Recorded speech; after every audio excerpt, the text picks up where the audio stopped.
여러분들 덕분에 많은 점들이 개선되고 있습니다. 우리 사회가 이제 저성장이 일상화되다가 최근에 성장률이 회복되면서 극적인 변화들이 생겨나고 있어요. 근데 그게 워낙 큰 변화들이다 보니까 우리 스스로는 잘 체감을 못하는데 나라 밖으로 나가보면 그 변화들을 좀 어느 정도는 체감할 수 있습니다. 이런 변화들이 우리 국민 모두에게 실생활 속에서 체감될 수 있게 하면 좋겠는데 시간이 지나고 좀 안정이 되면 그렇게 될 수 있을 것으로 믿습니다. 그리고 이런 변화들의 중심에는 말없이 고생하시는 우리 공직자 여러분들의 노고와 헌신이 있습니다. 아마도 이 업무 보고 준비하는 것도 밤새는 공직자들도 많을 거고 이번에 휴가도 잘 못 갔다는 소문이 있던데 미안하게 생각합니다. 미리 원래 끝나고 휴가 가려고 그랬더니 이걸 미뤄가지고 휴가를 못 갔다는데 진짜 그런가요? 말이 없는 거 보니까 진짜 같네. 끝나면 휴가도 좀 가고 그러십시오. 오늘 이 자리는 대한민국 미래 성장의 근간이 되는 산업, 에너지 정책을 중점적으로 점검하는 자리입니다. 지난 6개월 동안 전쟁 위기 속에서 우리 산업과 국민의 일상이 흔들리지 않도록 산업 공급망과 에너지 수급을 잘 관리해 주셨습니다. 다른 나라들의 사례에 비교해도 실제로 매우 성과적으로 잘 운영해 왔습니다. 다만 최근에 중동 지역 긴장이 다시 고조되고 있어서 다시 또 긴장의 끈을 놓지 말아야 되겠습니다. 동시에 초격차 산업에너지 강국으로의 도약을 위한 성과 창출에 더 속도를 내주시기 바랍니다. 지금까지도 잘했지만 앞으로도 좀 더 노력해 주시길 부탁드립니다.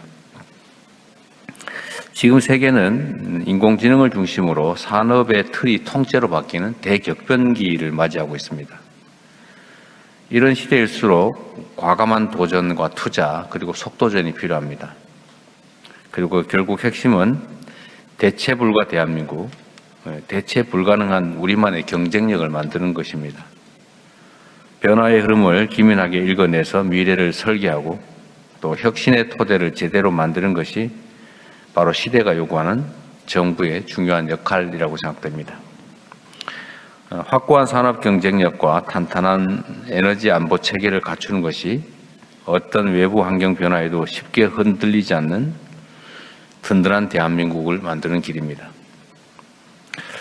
또 하나 지금 중요한 문제가 있습니다. 대한민국 성장의 축이 수도권에서 지방으로 넓혀질 수 있도록 초격차 산업 지도를 지방 중심으로 새롭게 그려내야 합니다. 모든 지방이 저마다의 산업적 강점을 살리면서 서로 연결되어 함께 성장할 수 있도록 권역별 성장 엔진을 능동적으로 발굴해 나가야 합니다. 기업의 투자 의지가 각종 규제나 인프라, 인력 부족 문제 때문에 꺾이지 않도록 투자의 걸림돌들을 적극적으로 제거해 나가는 것이 무엇보다 중요하겠습니다. 이런 측면에서 최근에 발표한 3대 메가 프로젝트 성공의 핵심인 안정적인 전력 용수 공급에 차질이 없게 해주시기 바랍니다. 지금 수도권에서 생기고 있는 집값 문제 등을 포함한 모든 문제의 근원에는 수도권 집중이라고 하는 심각한 문제의 뿌리가 있습니다. 이를 극복하기 위해서도 지역 균형 발전, 특히 지방 우대 산업 경제 정책이 매우 중요합니다. 외부 충격에 쉽게 흔들리지 않는 산업 에너지 강국이 되려면 통상 정책을 국익을 중심으로 유연하게 펴나가야 합니다. 특정 국가나 시장에 지나치게 의존해서는 곤란합니다. 지금 그 의존성 때문에 생기는 여러 문제들이 있습니다. 우리 정부 기업과의 다양한 협력 수혜에 기반해서 국가별로 맞춤형 협력 전략을 추진하고 수출 시장과 공급망의 다변화를 위해서 지속적으로 노력해야겠습니다. 우리 산업과 경제를 지탱하는 핵심 자원인 원유는 도입국을 다변화하면서 비축도 확대해 나가야 되겠습니다. 산업부가 잘 해주고 계신 것 같아요. 기후위기에 대응한 탈탄소 사회로의 전환, 또 국민의 안전하고 쾌적한 생활환경 조성도 중요한 정책 과제입니다. 탈탄소 사회로의 전환은 지속 가능성 확보에 더해서 새로운 성장 동력이 될 수 있도록 해야 합니다. 국민 눈높이에 맞는 맑은 물, 또 깨끗한 공기를 보장하기 위한 정책도 일관성 있게 추진해 나가면 좋겠습니다. 국민이 신뢰할 수 있도록 원전의 안전성을 철저히 확인하고 관련 정보도 투명하게 공개하는 노력도 지속해야 되겠습니다. 국민의 창의적 아이디어가 혁신과 성장의 원동력이 될 수 있도록 지식재산을 국가 핵심 자산으로 키워나가는 일도 게을리해서는 안 되겠습니다. 자, 오늘은 지난 1년여간 치열하게 고민해오고 집행해온 정책들을 국민에게 또 보고하는 자리입니다. 이 자리를 통해서 우리 국민참여단이 직접 제안하거나 또 실시간 댓글을 통해서 우리 국민들이 제기해 주신 의견들을 각 부처에서 정책에 세심하게 반영해 주기 바랍니다. 우리 총리님 전에 업무 보고할 때 온라인으로 제기된 의견들 다 취합하고 계시죠? 네네. 네.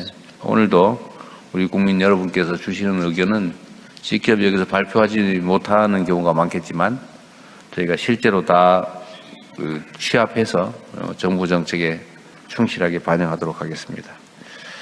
네, 준비된 업무 보고를 시작하도록 하겠습니다. 예, 대통령님의 모든 말씀이 있었습니다. 이어서 부처 업무 보고를 진행하겠습니다. 각 기관별로 주요 업무 계획에 대해 발표한 후 국민참여단과 함께 토론하고 온라인에 남겨주신 국민분들의 의견을 소개하는 시간으로 진행됩니다. 먼저 김정관 산업통상부 장관께서 2026 하반기 업무 계획을 보고드리겠습니다.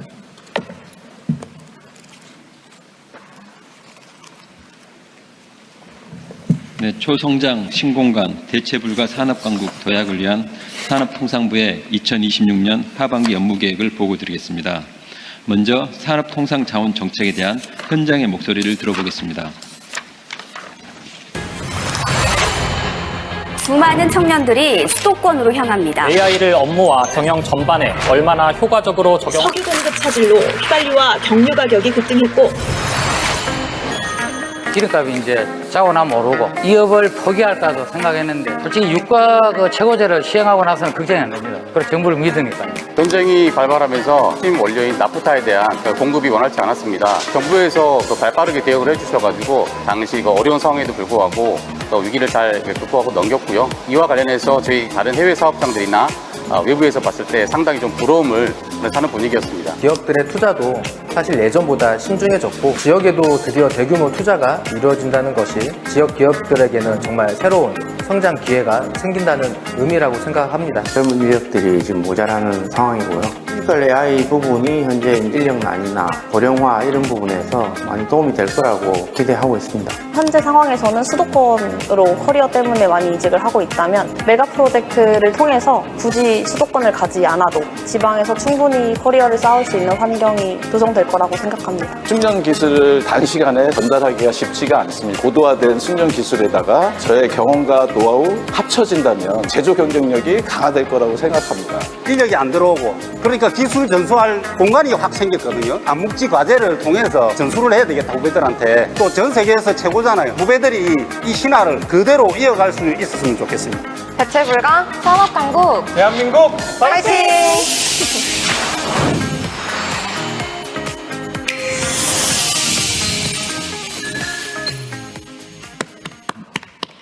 잘 만드셨네요. 어떤 위기에도 흔들리지 않는 공급망 구축, 대규모 지역 투자가 새로운 성장 기회가 될 것이라는 기대, 제조 현장의 AI 전환과 암묵지 전수 등을 통해 산업 강국의 신화를 이어가길 바라는 간절함까지 현장의 다양한 목소리를 반영하여 이번 업무 보고를 준비했습니다. 대한민국은 지금 전 세계가 부러워하는 제조업 강국입니다. 하지만 60년 전만 해도 산업의 불모지였습니다. 자본도 사람도 기술도 모두 없었지만 우리 선대들은 헌신과 노력으로 오늘의 산업강국을 만들어냈습니다. 산업강국의 위대한 유산을 지키고 키워 다음 세대에 물려줘야 할 책임이 현 세대 우리에게 있습니다. 현 세대의 책무가 중요한 이유는 무엇보다도 지금이 세계 경제의 판이 바뀌는 시기이기 때문입니다. 지금 우리가 어떻게 대응하느냐에 따라 산업강국의 유산을 더 키워 미래 세대에 물려줄 수도 있고 우리 세대에서 끝나버릴 수도 있습니다. 중동 전쟁과 같은 지정학적 리스크가 상시화되고 무역 장벽은 점점 높아지고 있습니다. 경쟁국들은 턱밑까지 추격하고 심지어 우리 경쟁력을 추월하기 시작했습니다. 많은 사람들이 기회 요인으로 꼽는 AI 혁명도 삐끗하면 바로 절벽으로 떨어질 수 있는 위기 요인입니다. 이처럼 절체절명의 시기에 산업부는 지난 업무보고에서 지역성장 올인, 제조 AI 대전환, 신통상 전략 등 3가지 정책 방향을 국민과 대통령님께 보고드리고 추진한 바 있습니다. 이에 따라 금년 상반기에 3대 메가 프로젝트 등 1,600조 원의 지역 투자 계획을 발표하였고 권역별 성장 엔진과 메가 특구보의 골격을 마련하였습니다. 맥스 얼라이언스를 중심으로 우리 산업의 AI 전환을 본격 추진하고 석유화학 산업은 대규모 업종 단위로는 최초로 선제적 자율적 산업 개편을 완수해 나가고 있습니다. 중동 전쟁에 신속히 대응하여 국민 생활과 산업 생산의 차질을 최소화하였으며 상반기 역대 최고 수출을 달성하였습니다. 하지만 아직 미흡한 점도 많이 있습니다. 중동 전쟁을 겪으면서 산업자원 안보 체계의 근본적인 개선이 필요함을 절실히 느꼈습니다. 재생에너지 자립도시 특별법, 아리백법 제정도 지연되고 있는데 국회와 더 긴밀한 소통도 필요했습니다. 올해 하반기에는 초성장 신공간, 대체불가 산업 강국을 목표로 경쟁국이 따라올 수 없는 속도로 우리 산업을 키우고 지방과 해외 경제 영토를 성장의 무대로 넓히고 어떤 위기에도 우리 경제가 흔들리지 않도록 다지고의 3고 전략을 추진하려고 합니다. 첫 번째, 키우고 산업 강국의 유산을 더 키워 우리 경제의 초성장을 견인해 나가겠습니다. 먼저 3대 프로젝트의 신속한 실행을 통해 성장 대도약의 엔진을 점화하겠습니다. 호남권 반도체 클러스터는 국민주권정부 임기 내 착공 생산을 목표로 입지, 전력, 용수 등을 관계부처와 함께 차질 없이 준비하고 AI 로봇, 데이터 센터의 지역 투자도 밀착 지원하겠습니다. 1,600조 원 기업 투자의 투자 계획을 신속히 실행되도록 산업부가 투자 프로젝트 매니저로서 관계부처와 기관, 지방정부 등을 독려해 나가겠습니다. 1,500여 개의 산학연이 참여하는 맥스 얼라이언스는 지난 1년간 생산성 30%, 불량률 16% 축소 등 맥스가 제조 AI 전환의 가능성과 성과를 확인하였습니다. 맥스를 가속화하여 우리 산업의 경쟁력을 더욱 제고해 나가겠습니다. 숙련 인력의 악물질을 데이터화하는 제조 지식창고를 구축하고 AI와 로봇이 자율 운영하는 완전 자율 제어 공장도 개발해 나갈 예정입니다. 특히 권역별 맥스 아카데미를 통해 필요한 제조 AI 인력과 인재를 양성하고 중소기업이 중심된 지역 산업단지를 권역별 AI 대전환 거점, 이른바 맥스 클러스터로 키워나갈 예정입니다. 산단 입주 기업이 공동으로 활용할 수 있는 AI 인프라를 구축하고 제조업체와 AI 기업이 협업할 수 있는 기회들도 빠른 속도로 확산해 나가겠습니다. 두 번째, 넓히고 대한민국 산업의 국내와 세계의 영토를 더 넓혀 나가겠습니다. 국내에서는 먼저 대통령님께서 말씀하신 대로 지방을 성장의 중심축으로 확고히 해 나가겠습니다. 수도권 1급 체계를 넘어 전 지역의 산업 성장과 혁신의 거점을 구축하겠습니다. 그간 지방정부, 앵커 기업 등과 지속적인 협의를 거쳐 권역별로 성장 엔진 산업을 3개에서 4개씩 압축하였습니다.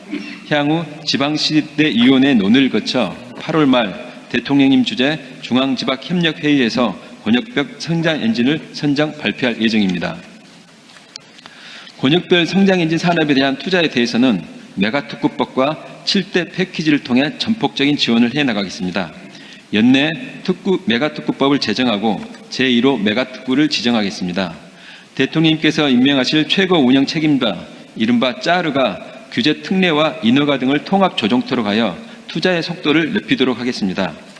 재생에너지와 파격적인 세제를 제공하는 재생에너지 자립도시 조성도 조속히 추진하겠습니다.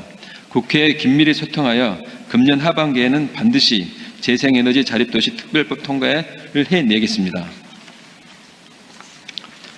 이어서 글로벌 협력을 주도하는 경제 책략으로 해외 경제 영토도 확장해 나가겠습니다. 주요국들을 대상으로 우리의 장점을 엮어내는 경제 책략을 마련하여 상호 상생할 수 있는 글로벌 협력을 선도해 나가겠습니다. 우선 EU에 대해서는 우리 기업이 처한 평상환경 불확실성 해소하고 중동에서는 고부가 플랜트 수주 등 전쟁 이후 새로운 협력 기회를 만들겠습니다. 중국, 인도에 대해서는 한중 FTA 서비스 투자 후속 협상 타결과 인도 내 한국 기업 전용 산단 신설을 추진하겠습니다.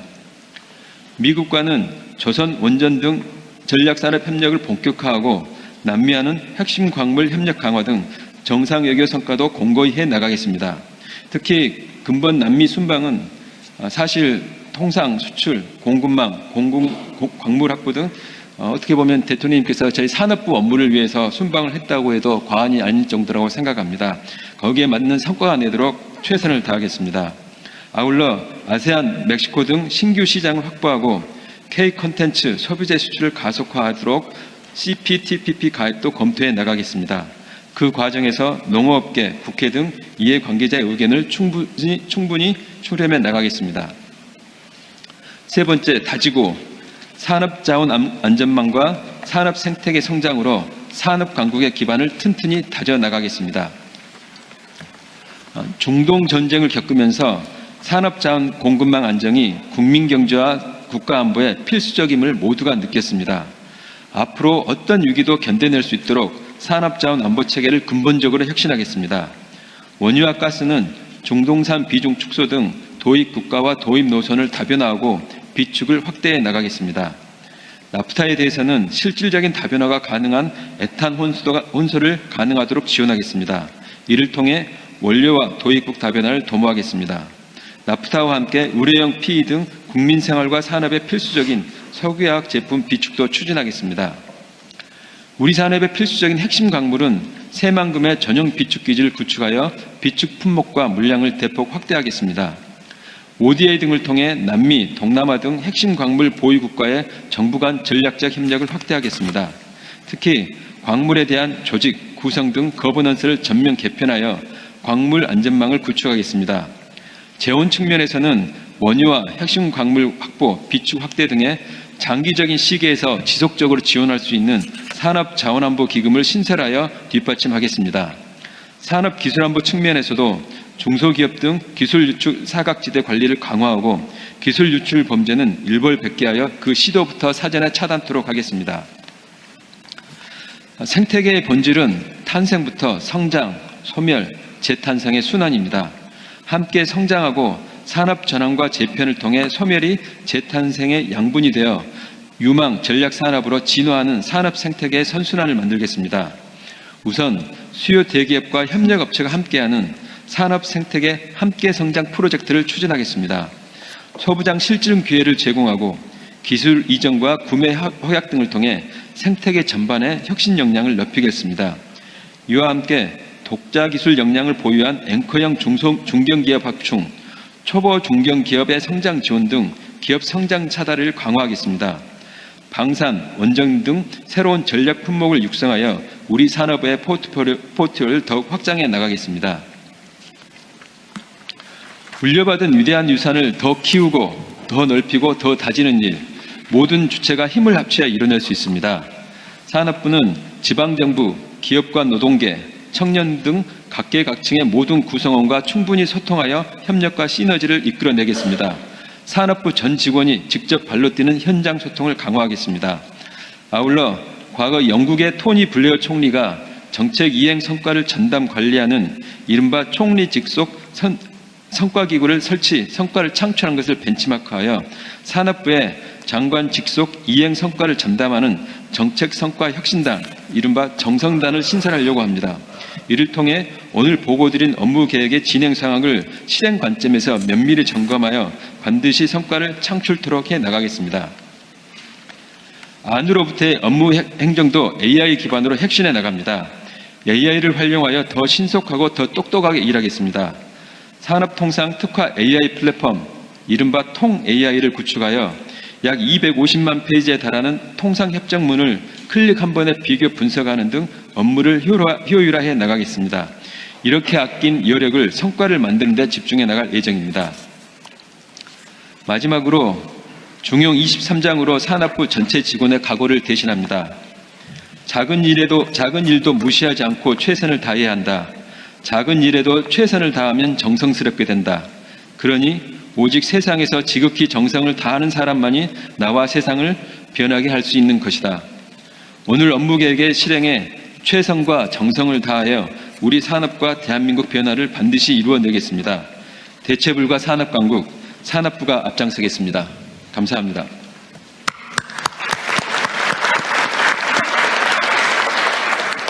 준비를 우리 장관께서 너무 열심히 하신 것 같아요. 요거를 관련 부처 산하기관까지 보고 다음 지식자단체하고 다음으로 넘어가면 좋을 것 같습니다.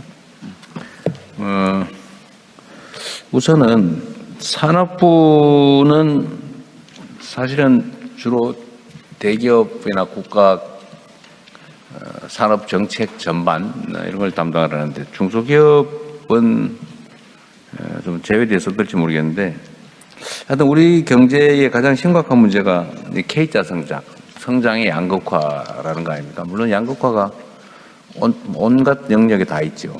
이 K자 성장의 아래쪽에 해당되는 이 부분은 나중에 중소기업부에다 물어볼까요? 그렇게 하시죠. 대통령님, 산업부가 마치 중소기업을 같이 안 하는 것처럼 보이는 부분이 있어서 그런데 저희가 대책 얘기 한번 해보세요. 저희가 이번에 만드는 새로운, 물론 이제 산업부가 그동안은 대기업들 그 큰 산업 중심을 했었는데 저희가 새로 저렇게 만드는 프로그램 중에 하나가 산업 생태계 함께 성장 프로젝트가 있습니다. 예를 들면 저희들이 그동안 중소기업들이 기술 개발을 하는데 그 기업들이 대부분이 수요 기업, 우리가 이제 앵커 기업이라는 게 따로따로 놀다 보니까 이게 안 맞았는데 저희들이 어떤 프로그램을 저희들이 론칭을 하냐면 대기업이 필요한 수요 기술을 일단 이렇게 중소기업들 제시를 하고 중소기업들은 그 기술을 개발하면 이 구매와 그걸 같이 해주는, 정부도 이 중소기업의 기술을 같이 개발을 해주는 겁니다. 그래서 중소기업과 대기업이 함께 성장할 수 있도록 하면서 저희들 할 수 있는 프로그램도 하려고 하고요.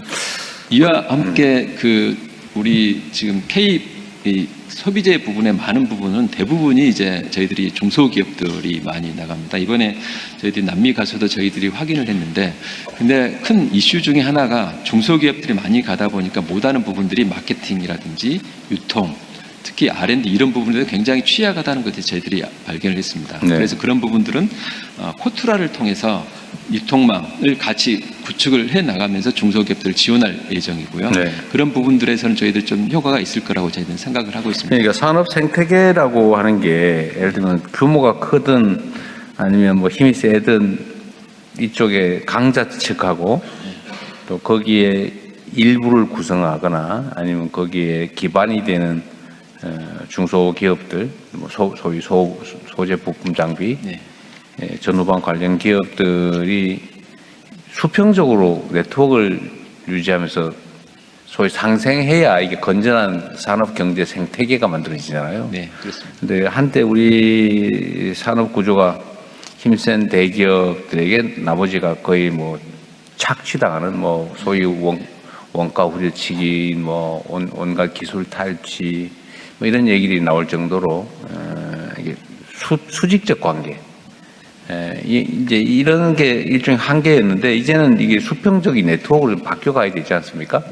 그런데 다들 노력하겠지만 최근에 어떤 산업 영역에는 대기업의 영업이익률은 70%를 넘는다, 엄청난 유사일에 아무도 상상 못한 이익이 있다고 하는데 그와 관련된 중소기업들은 영업이익률이 8% 이렇게 표현된 기사가 있더라고요.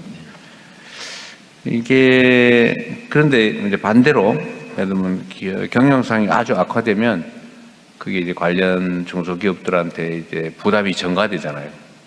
좋을 때는 나누지 않는 건 아닌 것 같고 충분히 안 나누고 나쁠 때 부담은 확실하게 같이 지고 이런 그 산업 경제 문화 이거에 대한 관심은 좀 있어야 될 것 같아요. 뭐 우리가 어떻게 어거지를 할 수는 없는데 다만 이 문제를 해결하기 위해서 이제 을들의 단체 교섭 또는 단결권 단체 뭐 행동권은 잘 모르겠지만 이제 그런 걸 지금 우리가 인정해가는 상황이잖아요. 어쨌든 이게 좀 어쨌든 대기업과 주요 국가 산업 정책을 산업부가 담당을 하기 때문에 드리는 말씀이에요. 이런 중소기업 분야나 또 기업 생태계에 대한 관심을 충분히 갖고 계시겠지만 좀 더 많이 가져주시면 좋겠다는 게 제 생각입니다. 그래야 이게 지속적인 성장이 또 모두의 공동 성장이 가능해요. 한쪽만 잘 자란다고 되는 게 아니잖아요, 그죠? 총리님 혹시 하실 말씀 좀 하십시오. 예.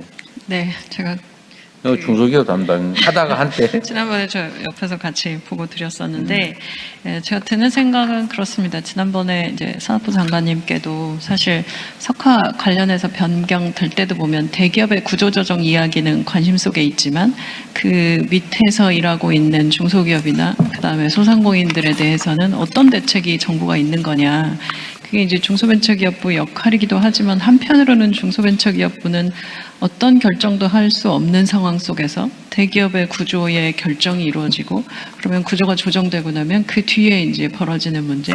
또 기후부에는 지난번에 그 대기업들 이제 그 전기 자동차로 변경됐을 때 내연 관련된 자동차들의 중소기업들의 이제 변화 이런 부분에 대한 정부의 그 정책이라고 하는 것이 단순하게 중소기업들에게 경영안정자금 주는 형태의 구조라면 사실 지금의 경쟁력이 계속해서 좋아지기 어렵다라는 거고 그래서 이제 이런 이야기들이 나오면 아까 산업부 장관님 말씀하셨지만 자꾸 정책 하나 만들어져서 지원 정책 형태로 가고 있는데 그것이 아니고 정부 안에서도 중소벤처기업부, 기후부, 뭐 산업부 모두 모여서 같이 생태계를 만드는 그 공동의 과제들이 지금 이제 메가 프로젝트가 저는 그런 굉장히 중요한 과제가 될 거라고 생각하는데요.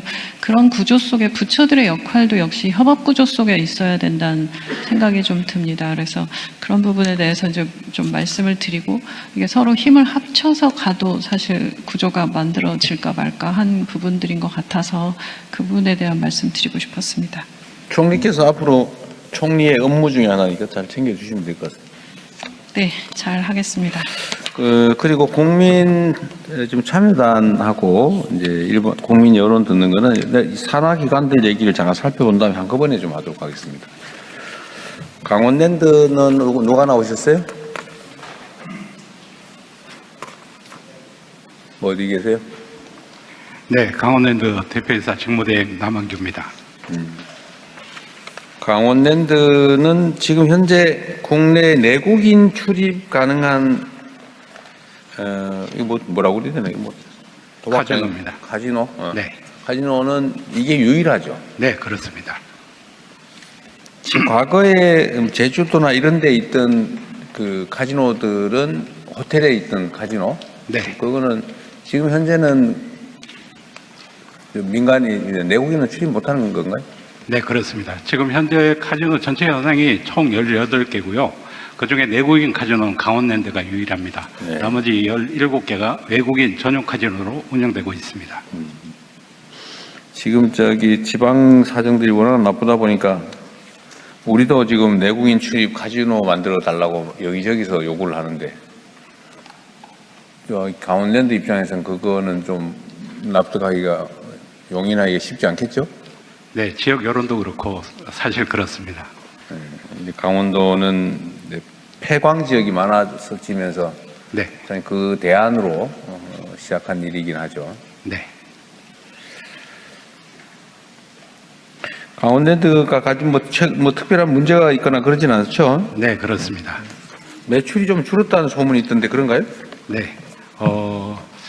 기본적으로 인건비 상승과 물가 상승률 등으로 인한 영업 비용이 증가하다 보니까 매출은 그러면 줄은 게 아니고 이익이 줄었다 그 말이에요? 아, 그렇습니다. 네. 무역투자진흥공사 코트라는 어디 계십니까? 예, 코트라 사장 강경성입니다. 아, 예. 코트라는 사장님이시라고 했어요? 예, 그렇습니다. 지금 대한민국의 무역, 특히 수출이 급증하고 있는데 네. 새로운 시장 개척이나 새로운 뭐 수출 품목 개발이나 아니면 또 지역 다변화 이런 데에 대해서 코트라는 어떤 역할을 합니까? 예. 다변화에 지금 온 역할을 다 하고 있습니다. 먼저 품목으로는 반도체 이외의 품목을 발굴해서 수출을 늘리는 거고요. 대표적인 게 소비재, 화장품, 식품 등이 됐고요. 지역적으로는 새로운 신흥시장으로의 수출을 확대한 겁니다. 4대 편중 지역으로부터 중남미라든지 아프리카, CIS라든지 중동 지역으로 수출을 더 늘리는 거고, 네. 세 번째는 수출하는 주체를 많은 중소중견기업들이 더 많이 수출하도록 네. 주체를 다변화하는데 온 힘을 다 쓰고 있습니다. 예를 들면 이제 새롭게 수출 시장에 진입하는 기업들, 진입하고자 하는 기업들에 대한 뭐 지원 사업 이런 것들은 합니까? 예. 우선 시장 개척을 해야 되기 때문에 제일 우리 기업들이 희망하는 게 바이어를 만나게 하고 매칭시키는 겁니다. 그래서 전시 상담을 통해서 우리 기업인들이 현지 바이어를 만날 수 있도록 많은 사업들을 하고 있고요. 네. 예. 제가 지금 순방을 다녀보면 이 루트를 뚫는 게 수요도 있는 것 같고 현지에 네. 수출 의지도 있는데 문제는 연결이 그렇게 쉽지는 않다. 그렇습니다. 측면이 있죠. 근데 지금 코트라는 지금 제외 공관들 이런 대사관이나 영사관 이쪽하고 협업은 잘 하고 있습니까? 그렇습니다. 저희 코트라 해외 무역관이 86개국 132개를 운영하고 있는데 네. 주재국 우리 한국 대사관하고 다 연결되어서 대사관의 경제 업무, 비즈니스 업무를 코트라가 손과 네. 발이 돼서 하고 있다고 생각하시면 됩니다. 지금 코트라 직원은 총 몇 명이나 됩니까? 1871명입니다. 이 중에 해외에 나가 있는 직원은 몇 명 정도? 해외에 있는 직원은 1001명입니다. 그 중에서 440명은 본사에서 나간 직원이고요. 556명은 현지 주재국에서 채용한 현지 인력입니다. 네. 어쨌든 앞으로 대한민국의 수출이 차지하는 주요성은 점점 더 커질 것 같아서 역할을 잘해 주시길 바랍니다. 예, 열심히 하겠습니다. 네, 광해광업공단 어디 계세요? 네, 광해광업공단 사장 황영식입니다. 여기 있습니다. 네. 잘 안 보이니까 손 좀 크게 들어보세요. 네. 여기 지금 직원이 몇 명 남아 있어요? 어디 왜 해외 말입니까? 아니 다 총원이. 총원이 지금 한 760명쯤 있습니다. 760명. 이게 광업공단하고 광해 뭔가가 두 개 합친 거죠? 네, 맞습니다. 광해관리공단과 광물자원공사를 합친 겁니다. 광물자원공사. 이제 뭐 출신으로 따지면 어느 쪽이 많아요? 광물자원공사가 훨씬 더 많겠죠? 광물자원공사가 한 57, 8% 됩니다. 아, 그래요? 지금 이 원래는 광물자원공사가 해외 핵심 광물 공급망 확보의 중심 역할을 해야 되는데 원래는 그렇게 생각합니다. 지금은 그렇지 못한 상황인 것 같아요. 네, 그렇습니다. 그 원인이 뭔가요? 뭐 과거 한 10여 년 전 정부에서의 무리한 해외 자원 개발 투자로 인해서 엄청난 손실을 겪었습니다. 그 이후에 사실상 손발이 묶였었고요. 그게 한 10여 년 이상 지나다 보니까 지금은 많이 축소돼 있는 상태입니다. 뭐 의욕도 좀 많이 떨어지고 위축돼 있겠죠. 의욕은 살아 있습니다. 의욕은 살아 있어요. 네. 어쨌든 국민들의 불신도 크고 지금 현재 뭐라 그래 적자라고 그럴까 부채 규모는 어떻게 돼요? 부채 규모가 지금 8조 원 가까이 됩니다. 8조 원. 자산은? 네. 자산은 한 4조 몇천억. 4조. 근데 지금 해외에 그때 광물 그 뭐 광구 확보나 이런 것들을 나름 했는데 그게 다 뭐 거의 제대로 된 게 없어서 다 부채가 되고 그렇게 된 거죠? 네, 그렇습니다. 큰 투자들이 대부분이 실패를 했고요. 예, 작은 투자들은 뭐 비교적 괜찮았습니다. 조 단위로 투자한 게 나중에 보니까 몇백억밖에 안 남고 막 그런 것들이 몇 개 있는 거죠. 네, 그렇습니다. 2개 있습니다. 그 2개가 뭐였죠? 어디 하나는 유전 볼레오하고 암바톱입니다. 어떤? 다시 암바톱이 니켈 생산 개발 사업하고요. 볼레오 구리 사업입니다. 아, 그게 조 단위로 투자됐던 거예요? 네, 그렇습니다. 그 왜 실패한 거예요? 그게 뭐 구리 강산이라고 샀는데 투자를 했는데 구리가 안 나온 겁니까? 대개는 초기에는 이 소액으로 들어갔다가요. 네. 나중에 별로 좋지 않은 조건에서 투자를 무리하게 늘리면서 플랜트를 같이 운영하게 되는 바람에 그쪽에서 손실이 컸습니다. 사업성 평가를 충분하게 못해, 예를 들면 객관적 상황이 바뀐 건 아닌 것 같고, 이게 원래 광물 사업이라고 하는 게 좀 그렇지 않나요? 초기에는 제대로 사업성 평가를 해서 제법 이 안정적인 구조로 들어갔습니다만은 중간에 상황 변화가 있으면서 좀 투자가 무리해졌습니다. 인수하지 말아야 할 지분들을 무리하게 인수해서 뭐 거의 전액을 다 인수를 했다든가 그런 일이 있었습니다. 우리가 국민들이 알기로는 무슨 유정을 인수를 했는데 거기 그냥 그 진짜 물밖에 안 나왔다 뭐 그런 얘기 있던데 그거는 여기 소관 사업이 아니었어요? 그거는 저희 석유공사 저희 사업은 아닙니다. 아, 그건 석유공사 쪽이었어요? 근데 산업부 장관님, 지금 이 핵심 광물 공급망을 어쨌든 우리가 다시 확충을 해야 되는데, 확보를 해야 되는데, 그건 어떤 시스템으로 하기로 하셨어요? 저희는 지금 3가지 정도를 생각을 하고 있습니다. 일단은 비축을 늘리는 게 하나 필요합니다. 네. 일단 아니 해외 자원 개발 사업도 해야 될 것 같아서. 아니, 맞습니다. 네. 그래서 저희 지금 광해광업공단을 제자리를 찾아주는 게 어떤 식으로든 제일 중요한 과제 중에 하나입니다. 지금 현재 정부가 저희 생각에는 과거에 좀 저희가 잘못 반성을 한다면 광해광업공단 정부가 주체가 돼서 평가를 하고 투자를 해가지고 갔는데 지금 저희가 생각하는 민간이 훨씬 더 그런 역량이 뛰어납니다. 오히려 민간에서 필요로 하는 정부에 대한 역량은 정부가 상대방 정부와 같이 어떤 기반을 만들어주는 것 하나, 그리고 필요한 분야가 자본이 굉장히 장기의 기간이 필요합니다. 그럴 때는 민간이 들어가는 것만큼 거기에 좀 매칭해서 같이 들어와가지고 자본 투자를 하고 경영 판단은 민간에 맡기자. 예, 그렇습니다. 그렇게 할 수 있도록 저희들이 이 광물 관련된 거버넌스를 좀 획기적으로 바꿀 필요가 있고 그렇게 좀 준비를 해서 보고를 드리도록 하겠습니다. 하여튼 이게 부정부패가 제일 문제잖아, 그죠? 네. 사실은 워낙 이게 해외에서 벌어지는 일이고 검증이나 감시도 쉽지가 않고 그러다 보니까 이게 이 정치에 휘둘리거나 뭐 기타 등등의 이유로 부정부패가 벌어지고 그럼 말 같지 않은 결론이 나는 일이 벌어지잖아요. 그래서 나중에 그 여지나 위험성을 최소화하는 필요가 있을 것 같아요. 네, 그 다음에 로봇산업진흥원. 네, 로봇산업진흥원 원장 조용훈입니다. 네. 여기는 직원들이 몇 분이신가요? 네. 직원들이 몇 분 있어요? 150명 있습니다. 150명이. 지금 현 위치는?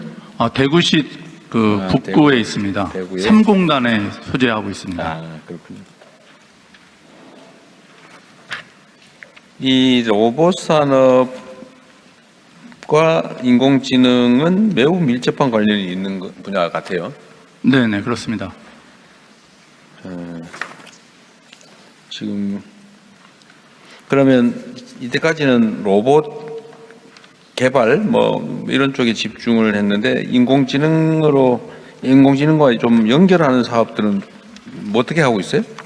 지금 과거에는 그 DX라는 이름으로 해가지고 공장 자동화를 추진하고 있었습니다만 AX라고 하는 인공지능 맥스 얼라이언스를 통해 가지고 지금 제조업의 인공지능화를 추진하고 있고요. 그 관련 성과가 지금 만들어지고 갖고 있습니다. 서비스 쪽에 관련해서는 성심당 쪽에서의 어떤 사례들도 있고요. 그리고 안동에 있는 회곡 양조장 쪽에 관련되는 그 장인들이 갖고 있는 그런 프렌드를 AI에 적용하는 그런 사례들을 가지고 있어서 더 많이 보급 확산할 수 있을 것 같습니다. 어쨌든 대구 지역도 매우 산업 경제적으로 낙후돼 가고 있는데 이 로봇산업진흥원이 거는 기대가 꽤 많을 것 같아요. 네, 그렇습니다. 무역보험공사는 어디 계신가요? 장윤주입니다. 네. 공사 사장이신가요? 예, 그렇습니다. 지금 무역보험을 취급하면은 이게 지금 무역보험을 해야 이제 수출업체들이 좀 쉽게 수출 업무를 하는 것 같죠? 예, 바이어가 불확실하거나 좀 위험한 경우 특히 많은 도움이 되고 있습니다. 그럼 이게 무역 수출 보험을 하면 전액 보험을 하나요? 아니면 일부 보험을 하나요? 대부분 전액 95% 이상 그 커버를 해주고 있습니다. 전액 보험을 해요? 보험료는 얼마예요? 보험료는 0.3% 정도인데 중소기업 같은 경우는 지자체나 협단체에서 대부분 지원해주기 때문에 거의 미미한 수준이라고 말씀드리겠습니다. 수출 총액의 0.3%? 예. 사고 나는 율은 얼마나 돼요? 사고율은 대기업은 약 한 30-40%, 중소기업들은 저희들이 이제 보험료하고 보상하고 했을 때 한 90% 거의. 사고율이 90%예요?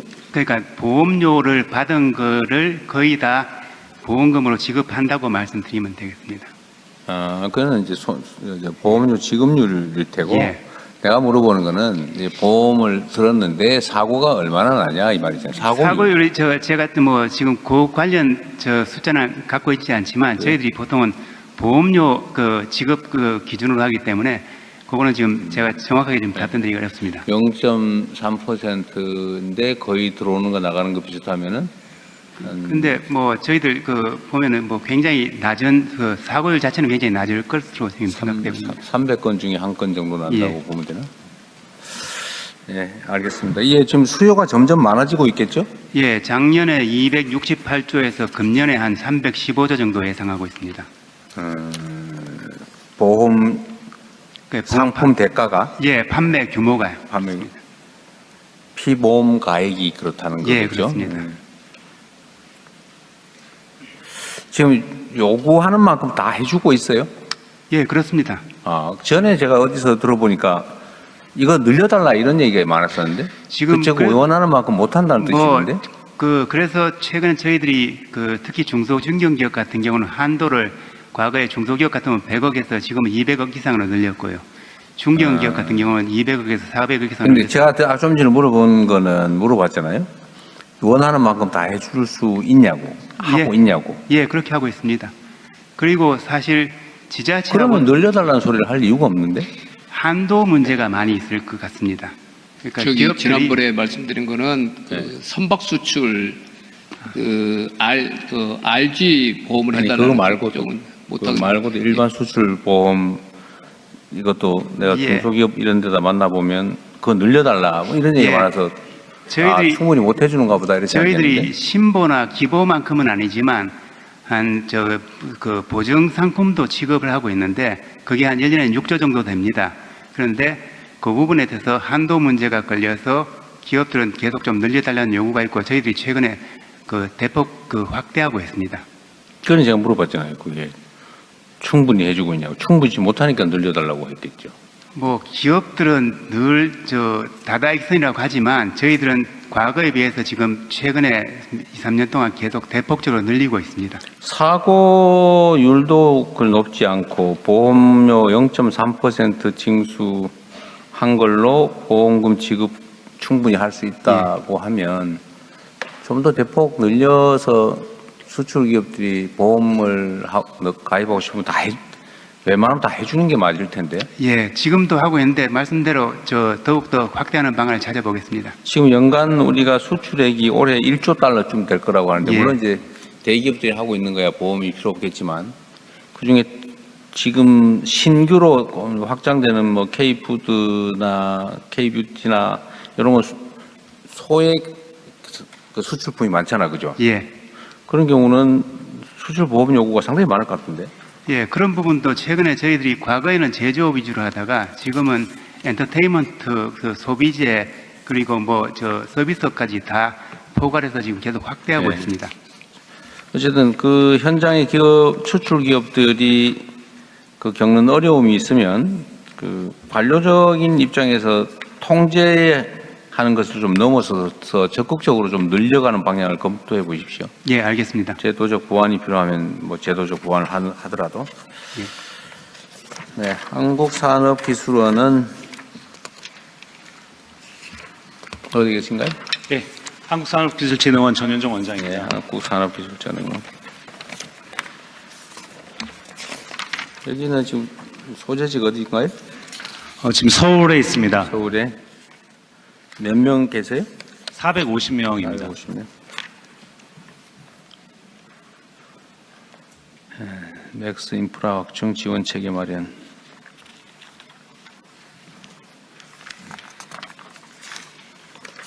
네, 하는 일 열심히 하고 있을 걸로 보고. 네, 감사합니다. 네, 한국산업단지공단.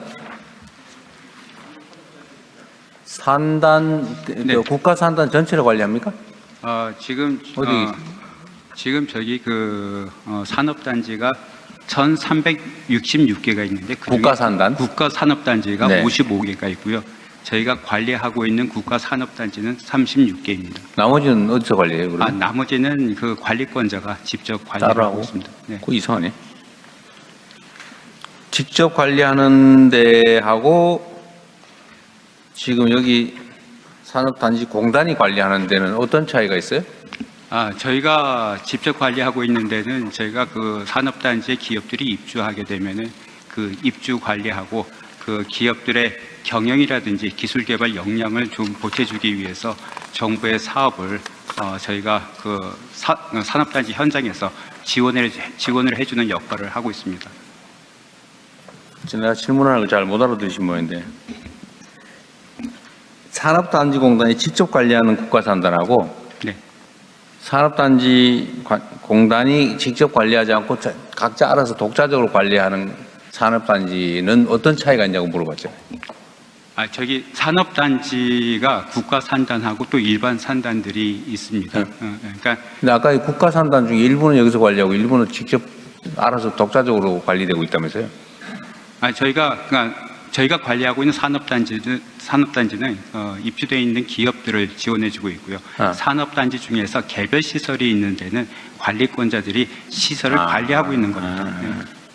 이게 산업단지를 관리하는 게 아니고 산업단지에 입주한 기업을 관리하는 지원해주는 데다.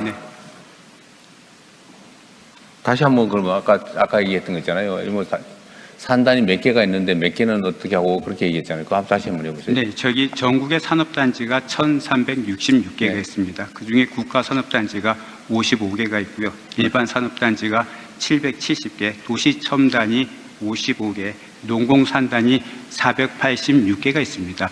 1,366개 중에 저희가 관리하고 있는 산업단지는 84개고 84개 중에 국가 산업단지가 36개, 일반 산업단지가 17개, 도시첨단이 5개. 그냥 나중에 일부는 여기서 관리하고 일부는 안 하고 있다. 그거 말 같아요 보니까. 내가 뭐 숫자는 잘 모르겠고. 근데 지금은 말씀은 산업단지를 관리한다고 표현을 했는데 실제로는 산업단지 내에 입주한 기업들 지원 사무를 한다. 그 말인 거예요? 그 관리 업무라고 해서 그 산업단지에 들어올 수 있는 기업들의 업종을 정해놓은 게 있습니다. 그래서 그 업종에 맞는 기업들이 들어와서 제조 활동을 하고 있는지 그런 부분을 관리를 하고 있고요. 그 다음에 대부분 중소기업들이 입주되어 있는 곳에는 저희가 R&D 사업이라든지 요즘 AX 사업 같은 것을 지원해주는 역할을 하고 있습니다. 여기 보니까 국가산단과 지자체 등에서 위탁받은 산업단지를 관리하고 지원한다고 되어 있는데 산단 관리는 본인 단체 업무가 아니라고 했는데 여기 아니 저희가 그 업종 특성에 맞는 기업들이 해당 지역에 들어오는지 그거는 저희가 관리를 해주고 있습니다.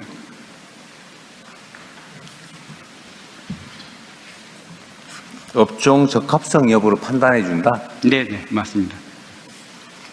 단지 산단 자체를 관리하는 건 아니고 산업단지를 관리하고 있습니다.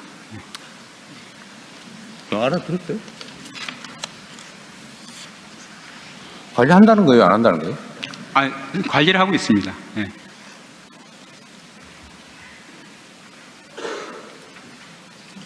그러면 다시 관리를 한다니까 관리를 안 하는 국가산단은 누가 관리하고 있어요?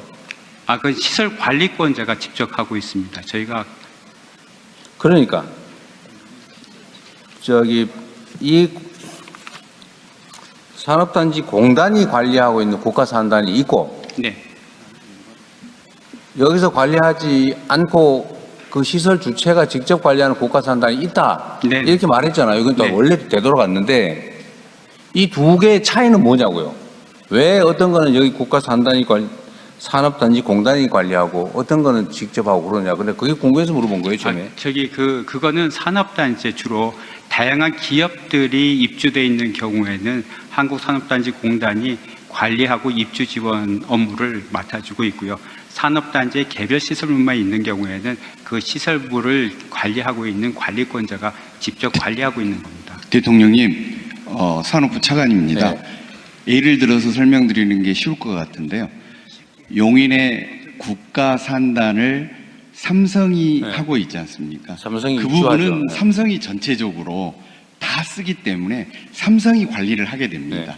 그런데 일반적으로 여러 어느 개가 쪽에다가 들어오죠. 국가산단을 만든다라고 하는 것은 국토부가 한 다음에 조성까지를 해서 넘겨줍니다. 그 중에 일부는 그 시설권자, 아까 같은 그냥 관리할 수 있는 주체가 명확하면은 거기에 맡겨주는 게 맞고, 워낙 여러 업체들이, 여러 업종들이 있으면은 어느 하나가 할 수 없기 때문에 그 부분은 산단공한테 줍니다. 그러면 산단공이 전체에 대한 공공시설이나 관리, 그 다음에 들어오는 업체에 대한 모니터링, 적격성 그런 것까지를 산단공이 다 하게 됩니다.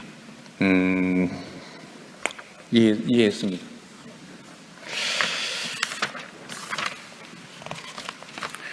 석유공사는 어디 계세요?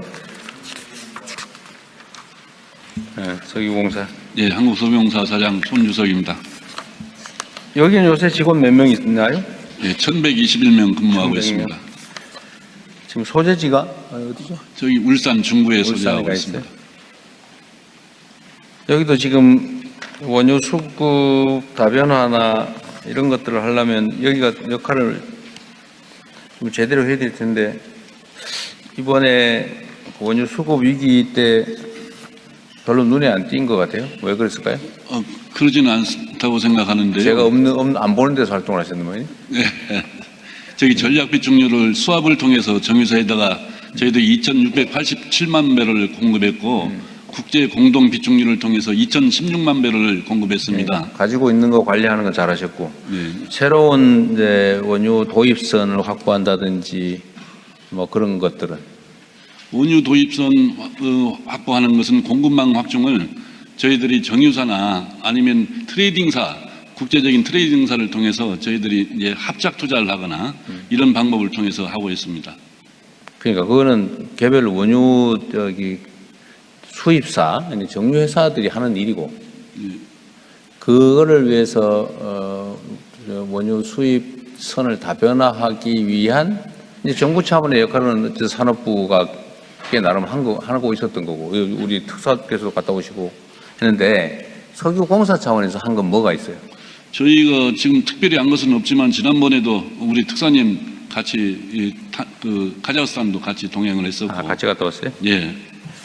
그다음에 지금 캐나다의 엘버타주에 있는 에너지 광물 장관을 만나기 위해서 8월 중에 방문할 예정입니다. 그래요? 네. 어쨌든 원유 수입 다변화는 좀 각별히 신경 써야 될 일인데 석유공사의 주요 업무 중에 하나이죠. 예, 잘 알겠습니다. 국내에 관리하고 있는 원유를 어떻게 관리할 건지 뭐 구체적으로 관리할 건지도 중요한 일인데 이제는 대외적으로 원유 수입선을 다변화하는 거 이것도 매우 중요한 일인 것 같습니다. 예, 저희 신경 쓰겠습니다. 네, 저기 우리 국민참여단 의견 좀 들어볼까요? 예, 발언을 희망하시는 분은 손을 들어주시기 바랍니다. 마이크를 전달해드리도록 하겠습니다. 발언에 앞서 간단히 자기소개를 해주시고 시간 관계상 한 1분 내로 해주시기 바랍니다.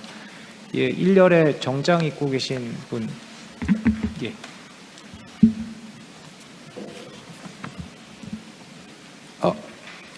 안녕하세요. 저는 한양대학교에서 석박통합과정으로 공부하고 있는 이윤석입니다. 제가 드리고 싶은 말씀은 저희 이제 산업부에서 진행하는 반도체 특성화 첨단 반도체 특성화 대학원 이제 지원 사업을 받아서 이제 한양대학교에서 이제 AI 반도체에 대해서 공부를 하고 있는데요. 연구 분야는 최창환 교수님 연구실에서 뉴로모픽 소자에 대한 연구를 진행하고 있습니다. 다름이 아니라 저희 이제 첨단 반도체 지원 산업은 이제 산자부에서 이제 지원을 받아 이제 석박사급 이제 반도체 인력들을 양성을 하고자 이제 지원 사업을 받고 있는데 석박사급 인력 양성은 있어서 이제 반도체 강국에서 저희가 AI 전쟁에서 승리하고 패권을 잡기 위해서는 이제 R&D 연구기술 개발과 석박사급 인재 양성이 매우 중요하다고 많은 분들께서 지적을 해주시는데 이 사업이 이제 너무 단기간에 지원 사업이 아니라 좀 더 장기적으로 저희가 이제 석박사급 인재 육성과 R&D 연구개발 투자가 지속될 수 있게 요청을 드리는 바입니다. 감사합니다. 예, 이윤성님께서 반도체 특성대학원의 지원이 장기간 지속될 수 있도록 하는 의견이셨습니다. 네, 굳이 뭐 의견 정리 안 해도 다 들으니까 다른 분들 발언할 기회를 좀 많이 드리도록 하겠습니다. 예, 2열에 제일 오른쪽에 계신 분. 네, 안녕하십니까. 저는 바이오 소부장에서 이제 기술 개발 책임을 맡고 있는 손창빈이라고 합니다.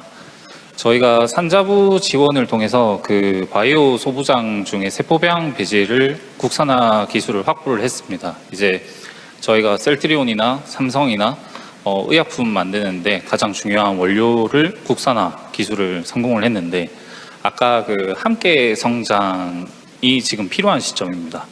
그러니까 해외로 저희가 이제 판매하러 나가보면 너네 나라는 셀트리온이나 삼성이 있는데 너네 거 쓰냐? 라고 했을 때 아직은 쓰고 있지 않다 라고 하면 자국에서 쓰지 않는데 우리가 왜 써야 되냐 하는 의견이 많습니다. 그래서 산자부에서 그때 지원으로 저희가 국산화에 성공을 시킨 만큼 이제는 실제 국산화율을 높이기 위해서 수요 기업과 연계할 수 있는 정책을 만들어 주시면 감사하겠습니다. 네, 잘 챙겨봐야 되겠네요. 예, 또 추가로 의견 주실 분 저기 1열에 남성분. 네, 대통령님 안녕하십니까? 저는 K-뷰티의 기술을 연구 개발하고 그리고 제조하는 기업인 한국콜마의 최현규입니다. 우선 그 해외 사업장이 이제 복귀하는 그런 어떤 정책과 그리고 K-뷰티의 그 수출 확대를 위해 가지고서 정부에서 많은 노력을 해주셔가지고 감사하다는 말씀 먼저 좀 드리고 말씀드립니다. 좀 전에 말씀드렸던 게 한국콜마가 이번 해외 사업장 복귀하는 제도에 유통기업의 1호 기업으로 선정이 됐습니다. 그래가지고서 근본 저희 중국에 있는 베이징 사업장을 철수하고 그리고 세종시로 지금 사업장을 옮기기로 그렇게 결정된 상황입니다. 이렇게 되면은 국내 사업장에 대한 어떤 확대도 될 뿐만 아니라 지역의 일거리 창출에도 도움이 될 것으로 생각이 되고 열심히 노력을 하겠습니다. 대통령님께서 얼마 전에 브라질을 다녀오신 거로 알고 있습니다. 물론 가셔가지고도 K-뷰티에 대한 어떤 혁신적인 그런 움직임을 보시고 오셨다고 그렇게 생각은 듭니다. 근데 이제 이 K-뷰티라는 부분들이 좀 독특한 생태계를 갖고 있습니다. 그러니까 저희 한국콜마처럼 기술을 개발하고 제조하는 그런 회사가 있고 그리고 브랜드 회사가 있고 또 이 부분에 있어가지고서 특이 원료를 공급하는 원료사들이 있고 그리고 이 제품을 해외로 유통해주는 유통사들이 너무 길어지고 있어서 있습니다. 다른 분들이 예. 조금 그래서 제가 이런 그 사업들이 앞으로도 더 확대되리라고 이렇게 믿고 있고 제가 대통령님께 부탁드리고 싶은 거는 이럴 때일수록 좀 관심을 더 적극적으로 가져달라는 그런 말씀하고 또 하나는 연구개발하고 제조 혁신 쪽에 지금 AI 특히 자동화나 아니면 피지컬 쪽으로도 지금 검토하는 그런 화장품 회사들이 많습니다. 그런 부분에 좀 많은 지원을 좀 해주셨으면 좋겠다는 그런 말씀 드리고 싶습니다. 감사합니다. 네, 의견 감사합니다. 지금 우리가 이게 4시에 또 다른 업무 보고가 있죠. 4시?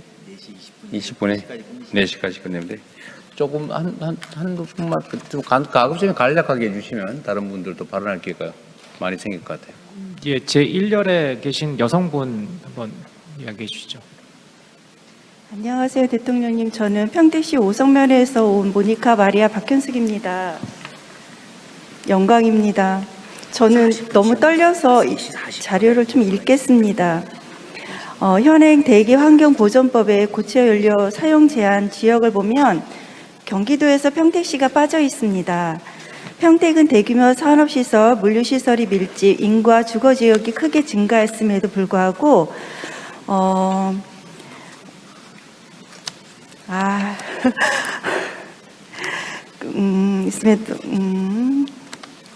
죄송합니다. 그래서 과거에 정해진 고체연료 사용 제한 지역이 현재의 도시 규모, 대기 환경 여건을 제대로 반영하고 있는지 재검토가 필요하다고 생각합니다. 화목 보일러의 경우 연기와 미세먼지 악취 등 대기 오염 물질이 발생, 주택이 밀집한 지역에서는 이웃 주민의 생활 환경에도 직접적인 영향을 줍니다. 평택은 고체연료 사용 제한 지역에서 제외되어 이러한 문제에 대응하는 데 제도적인 한계가 있습니다. 대기 환경 관리가 필요한 지역에 대해선 보다 합리적인 관리 기준을 마련하고 친환경 난방 시설로 전환할 수 있도록 지원하는 정책도 함께 검토할 필요가 있다고 생각합니다.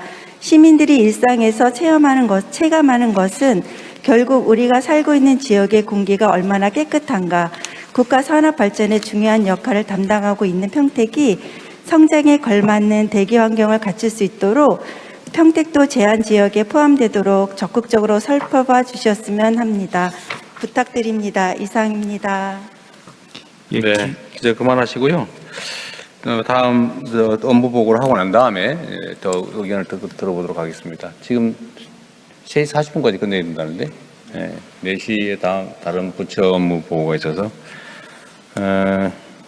지금 국민 여러분들 의견도 간략하게 좀 누가 얘기 좀 해주십시오. 이거 관련된. 예, 온라인으로 올라온 의견 말씀드리겠습니다. 반도체 분야 수출, 그다음에 2차 전지 이런 분야에 대한 의견이 있었는데요. 지금 무지개 물고기라는 아이디를 쓰시는 분은 올해 우리나라 수출 1조 불 가능합니까? 라는 이제 질문과 의견을 주셨고요. 그냥 해피님께서는 메가특구가 성공하려면 과감한 규제 혁신이 필요합니다. 그래서 이를 잘 반영해 주십시오. 이런 의견도 주셨습니다. 그다음에 써니님께서는 반도체는 전문 인력이 필요한 산업이기 때문에 멀리 내다보는 국내 인력을 양성할 수 있는 정책이 필요하다는 의견을 주셨습니다.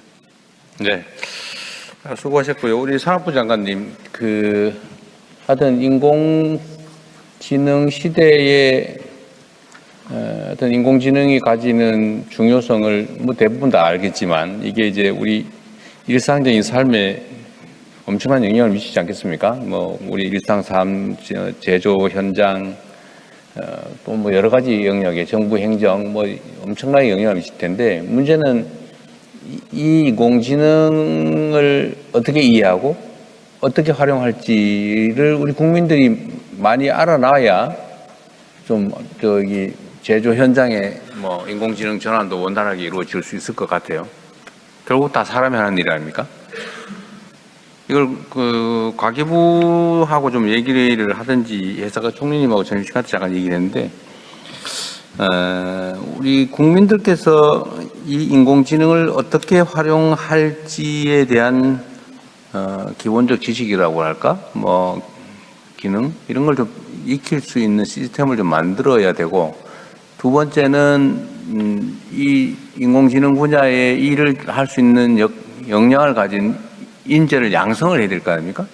그게 물론 뭐 다른 부처의 역할이라고는 하지만 직접 필요로 한 건 산업부니까 그거를 어떤 시스템을 통해서 만들어낼 수 있을지를 좀 구체적으로 고민해 주면 좋을 것 같아요. 자, 그다음에 하나 좀 소개시켜드리면, 저희들이 특히 조금 전에 산단공 말씀을 하셨었는데요. 산단공이 대부분 이제 중소기업 중심으로 되어 있습니다.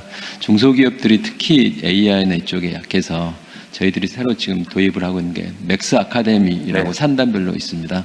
그리고 말씀하신 과기부 장관님하고 같이 말씀하신 그 부분에서 AI에 대한 활용할 수 있도록 더 찾아보도록 하겠습니다.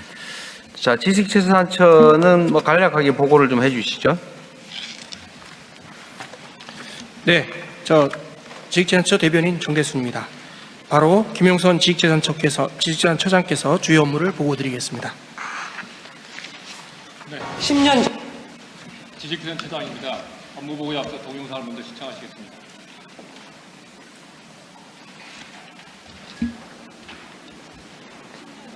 알파고에 대해서는 어둑의 판을 바꾸었습니다. 그리고 지금 AI의 기술 패권 전쟁은 국가 경쟁력의 판을 바꾸고 있습니다. 이제 대한민국은 지식재산으로 다음 수를 준비할 때입니다. 선수. 저희가 지금 특허청을 지식재산처로 승격을 해가지고 특허나 기술 거래 시장 활성화 사업도 한번 해보려고 생각 중이에요. 국가 지식재산 전략의 컨트롤 타워, 지식재산처의 출범이 바로 선수입니다. 대한민국 성장의 판도를 새롭게 바꾼 위호수입니다. 0.9개월 만에 특허 등록, 27,000여 건의 아이디어가 모인 모두의 아이디어, 지식재산금융 12조 4천억 원 돌파. 지식재산의 가치를 훼손하는 행위에는 단호한 정수로 임해야 합니다. 10조 원 이상의 기술 유출 피해 예방, 기술 탈취 유출 범죄를 전담하는 조직의 출범. 다음 수는 무엇일까요? K브랜드의 신뢰와 가치를 보호하기 위해 정부 차원의 인증제도 도입이 필요합니다. 특허 자산이 경제적 수익의 원천이 되도록 IP 수익화에 적극 나서야 할 때입니다. 청년들의 아이디어가 창업과 일자리로 이어질 수 있도록 많은 지원 부탁드립니다. 대한민국의 판을 바꿀 승부수. 지식재산처가 함께 해주겠습니다.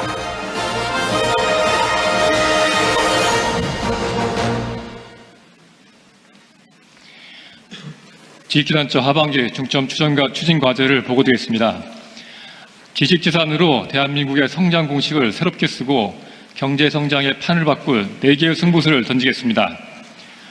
우선 지식재산으로 돈을 버는 시대를 만들겠습니다. 우리나라는 세계 4위의 특허 출원 대국이지만 기술무역 수지는 38억 달러의 적자를 기록하고 있습니다. 이제는 우리도 1조 달러에 달하는 해외 IP 거래 시장에서 돈을 벌여야 할 때입니다. 이를 위해서는 글로벌 시장에서 통한 특허, 수입과 전문기업, 그리고 금융지원의 3박자가 갖춰져야 합니다. 먼저 올해와 내년 상반기까지 100개 우수기술을 선정하고 해외 특허 확보를 지원하겠습니다. 금년 내에 20개 선도기업을 선정해 글로벌 시장을 겨냥한 수익화 전문기업으로 키우겠습니다. 마지막으로 IP 수익화 거래 펀드를 올해 말까지 1,400억 원 규모로 신규 조성하고 지식재산 금융을 13조 3천억 원 규모로 확대하겠습니다. 현재 토지, 건물과 같은 국유재산은 잘 관리되고 있지만 지식재산과 같은 무형재산은 국가 전체적인 현황 파악이 어렵고 체계적으로 관리되지 못하고 있는 상황이 실정입니다. 이에 중앙, 지방정부 등이 보유한 지식재산을 한눈에 파악하도록 국가 차원의 통합관리 체계를 구축하겠습니다. 우선 올 하반기에 각 부처 시스템을 연계하여 특허, 상표, 저작권 등에 대한 통합 검색 시스템을 제공하겠습니다. 내년부터는 흩어져 있는 지식재산 데이터와 국민의 아이디어를 아우르는 국가 IP 데이터베이스를 구축하고 거래와 사업화까지 이어지도록 하겠습니다. 모두의 아이디어 프로젝트의 성과를 확산하겠습니다. 10월 중 60건의 우수 아이디어를 최종 선정할 계획이며 선정된 아이디어가 모두의 창업으로 이어지고 각 부처 정책에도 반영되도록 하겠습니다. 내년부터는 아이디어를 수시로 등록할 수 있도록 하고 이를 DB화해서 거래가 이루어지도록 하겠습니다. 다음으로 기술과 지식재산을 확실하게 보호하겠습니다. 법 제도, 수사 조직, 데이터와 기술 전문가까지 기술 보호에 필요한 모든 수단과 경험을 갖춘 지식재산처가 기술범죄 근절에 앞장서겠습니다. 지난 6월에 신설된 기술유출 전담 수사 조직을 본격 가동해 대중소기업 기술 탈취와 첨단 기술 해외출 등 기술범죄에 적극 대응하겠습니다. 피해 기업이 더 이상 여기저기 찾아다닐 필요가 없도록 지식재산처가 원스톱으로 해결하겠습니다. 또한 기술 유출 위험을 탐지해서 선제적으로 대응하고 다른 수사기관과 관계부처에 대한 기술 자문도 확대하여 경제 안보의 천병이 되겠습니다. 해외 시장에서 우리 기업 제품을 위조한 짝퉁들을 근절하기 위해 K브랜드 정부 인증 제도를 금년 중에 시행합니다. 오는 9월에 국가 인증 상표를 개발해서 70개국에 등록하고 K뷰티, 푸드, 패션 등 주요 수출품에 부착하도록 하겠습니다. 해외 소비자가 정품 여부를 쉽게 확인하도록 하고 위조상품 유통 현황을 실시간으로 파악해서 기업과 정부가 원팀으로 신속하고 효과적으로 대응하겠습니다. 또한 정상회견을 통해 거둔 지재권 관련 성과를 꼼꼼히 챙기고 K지재권 보호를 위한 국제 공조도 강화하겠습니다. 지식재산 AI 대전환을 선도하겠습니다. AI가 대중화되면서 특허 출원 시 거짓 판례나 허위 실험 데이터를 제출하거나 AI로 유명인의 외모와 목소리를 모방하는 디지털 레프리카와 같은 신종 부정경쟁 행위가 증가하고 있습니다. 금년 중 특허법과 부정경쟁 방지법 개정을 추진해 정당한 권리자가 피해받지 않도록 세심히 살피겠습니다. 행정 서비스 전반에 AX도 가속화하겠습니다. AI 기반 차세대 행정 시스템을 개발하고 대국민 IP 검색 시스템에 AI 에이전트를 도입해서 필요한 특허 정보를 쉽게 활용할 수 있도록 하겠습니다. 올해 상반기 특허 출원이 전년 대비 30% 증가했고 특히 개인 출원은 130%나 폭발적으로 증가했습니다. AI 기술이 몰고 온 산업 현장의 급속한 변화를 보여주는 지표입니다. 이에 따른 심사 지연이 우려되지만 심사 역량을 총동원해서 심사 대기 기간이 늘어나지 않도록 잘 관리하겠습니다. 심사 인력을 지속적으로 확충하고 특허 심사에 AI 기술을 전면 적용해서 업무 효율성도 높이겠습니다. 어려운 여건이지만 청년 창업과 3대 메가 프로젝트와 같은 국가적으로 중요한 분야는 초고속 심사를 통해 최대한 빨리 심사를 처리하겠습니다. 마지막으로 지방 지식재산 시대를 열겠습니다. 지난해 캐대현 열풍이 뮤지의 흥행으로 이어졌듯이 지방의 향토자산과 특화산업에 지식재산을 접목하면 새로운 부가가치를 창출할 수 있습니다. 금년 시범적으로 10개 향토자산을 선정해서 상표권 확보와 디자인 개발을 지원하고 권역별 대표 브랜드를 육성해서 지방경제 활성화를 도모하겠습니다. 지방특화 산업에 기반한 지식재산으로 청년들이 창업에 나서도록 올 하반기 권역별 중점 지원 분야를 선정하고 IP 관점의 사업화 전략을 종합적으로 지원하겠습니다. 수도권에 집중된 IP 서비스 인프라 격차를 해소하기 위해 올해 말까지 동남권, 호남권 등 3개 권역에 지식재산 종합지원센터를 신설해서 체계적인 IP 서비스를 제공하겠습니다. 또한 IP 전문성과 창업가 정신을 겸비한 융합형 지방 인재를 육성하는 차세대 영재 기업인 교육도 확대하겠습니다. 누구나 어느 지역에서나 고품질 IP 서비스를 제공받고 지식재산을 바탕으로 창업과 사업화가 활발하게 이루어지는 지방 지식재산 생태계를 구축하겠습니다. AI를 이긴 최초의 인간 이세돌 기사에게는 78번째 신의 한 수가 있었습니다. 대체 불가 대한민국을 위한 78수 지식재산으로 미래의 판을 바꾸겠습니다. 이상 보고를 마치겠습니다. 감사합니다. 네, 수고했습니다. 지금 이게 사업화되기 전 단계에 기술을 거래하는 시스템은 있나요? 예, 지금 거래하는 시스템 각 부처마다 다 구축이 돼 있는데요. 부처마다 거래 시스템이 예, 있어요? 부처마다 뭐 산업부, 과기부, 중기부, 지식재산처 각 부처마다 운영은 되고 있습니다. 예를 들면 온라인 마켓 같은 게 다 구축이 돼 있는데 문제는 그게 좀 실효성이 떨어진다는. 각 부처마다 하면 그 시장이 너무 많아가지고. 예, 그리고 이제 직시산 이게 기술 거래 직시산 거래 특성이 좀 있습니다. 뭐냐면 아니 그러니까 그 있냐고 각 부처에다 분산돼 있다 그 말이네 그러면. 예, 각 부처마다 있습니다. 그럼 통합을 하든지 뭐 아니면 같이 연계를 하든지 해야 될 거 아니에요. 예, 그래서 지금 역대 계속 각 부처 시스템을 연계하는 작업은 하고 있는데요. 예, 그게 뭐 계속 좀 효율성을 높여야 되는 과제는 좀 있습니다. 이거 내가 저기 지식재산 거래 시스템 얘기는 취임 초기에 했던 것 같은데. 예, 예. 그래서 지금 저희가 지식재산 거래가 좀 굉장히 특성이 있는데요. 먼저 수요자가 공급자는 많은데 아니 뭐 이해하겠는데. 예, 예. 그 왜 진척이 안 됐냐 그 말이죠. 예, 지금 그래서 저희가 여러 가지 지금 시스템을 만들고 있는데 그 가장 중요한 게 지식재산 이 기술 전문가들이 기술을 아는 전문가들이 수요자 공급장을 매치시키는 마치 결혼 중개하는 사람처럼 그런 거래 전문가들을 많이 지금 키우고 있습니다. 그래서 현재 21명 내년 이제 50명, 100명까지 늘려고 하고 있고요. 예, 그리고 지금 저희가 고민하고 있는 건 지식재산 거래소를 신설하는 것도 검토 중에 있습니다. 온라인 마켓이나 오프라인에서 지식재산 거래 전문가들이 아니 내 말은 네. 내가 취임 직후에 이 얘기를 했던 것 같은데 예. 지금 1년이 거의 다 지나가다시피 한 것 같은데 왜 진척이 이렇게 느리냐 그 말이에요. 지금 관계부처와 좀 많이 협의를 했고요. 종합 지금 보고서가 완성돼서 바로 보고 드리도록 하겠습니다. 예. 네, 그렇게 하십시오. 자, 에너지환경부. 네. 짧은 영상 보고 시작하겠습니다. 붉은 태양 떠오르고 눈부신 빛 모아내니 우리 바다 바람 모아 맑은 기운 솟아나니 빛이 번쩍 힘이 불끈 우리 에너지가 제일이여. 아름다운 국토강산 녹색 산업 꽃 피우고 자원순환 이뤄내니 어허 기후위기들랑 썩 물러거라. 첨단 산업 숨통 키울 전력 용수 솟구치며 전례 없는 총력 지원 이제부터 시작이라. 반도체며 AI 데이터 센터 우뚝 솟아 대체 불가 대한민국 오랑듯이 성공하고 탄소 없는 녹색 문명 구워보세 빛내보세. 기후에너지 환경부와 함께하세.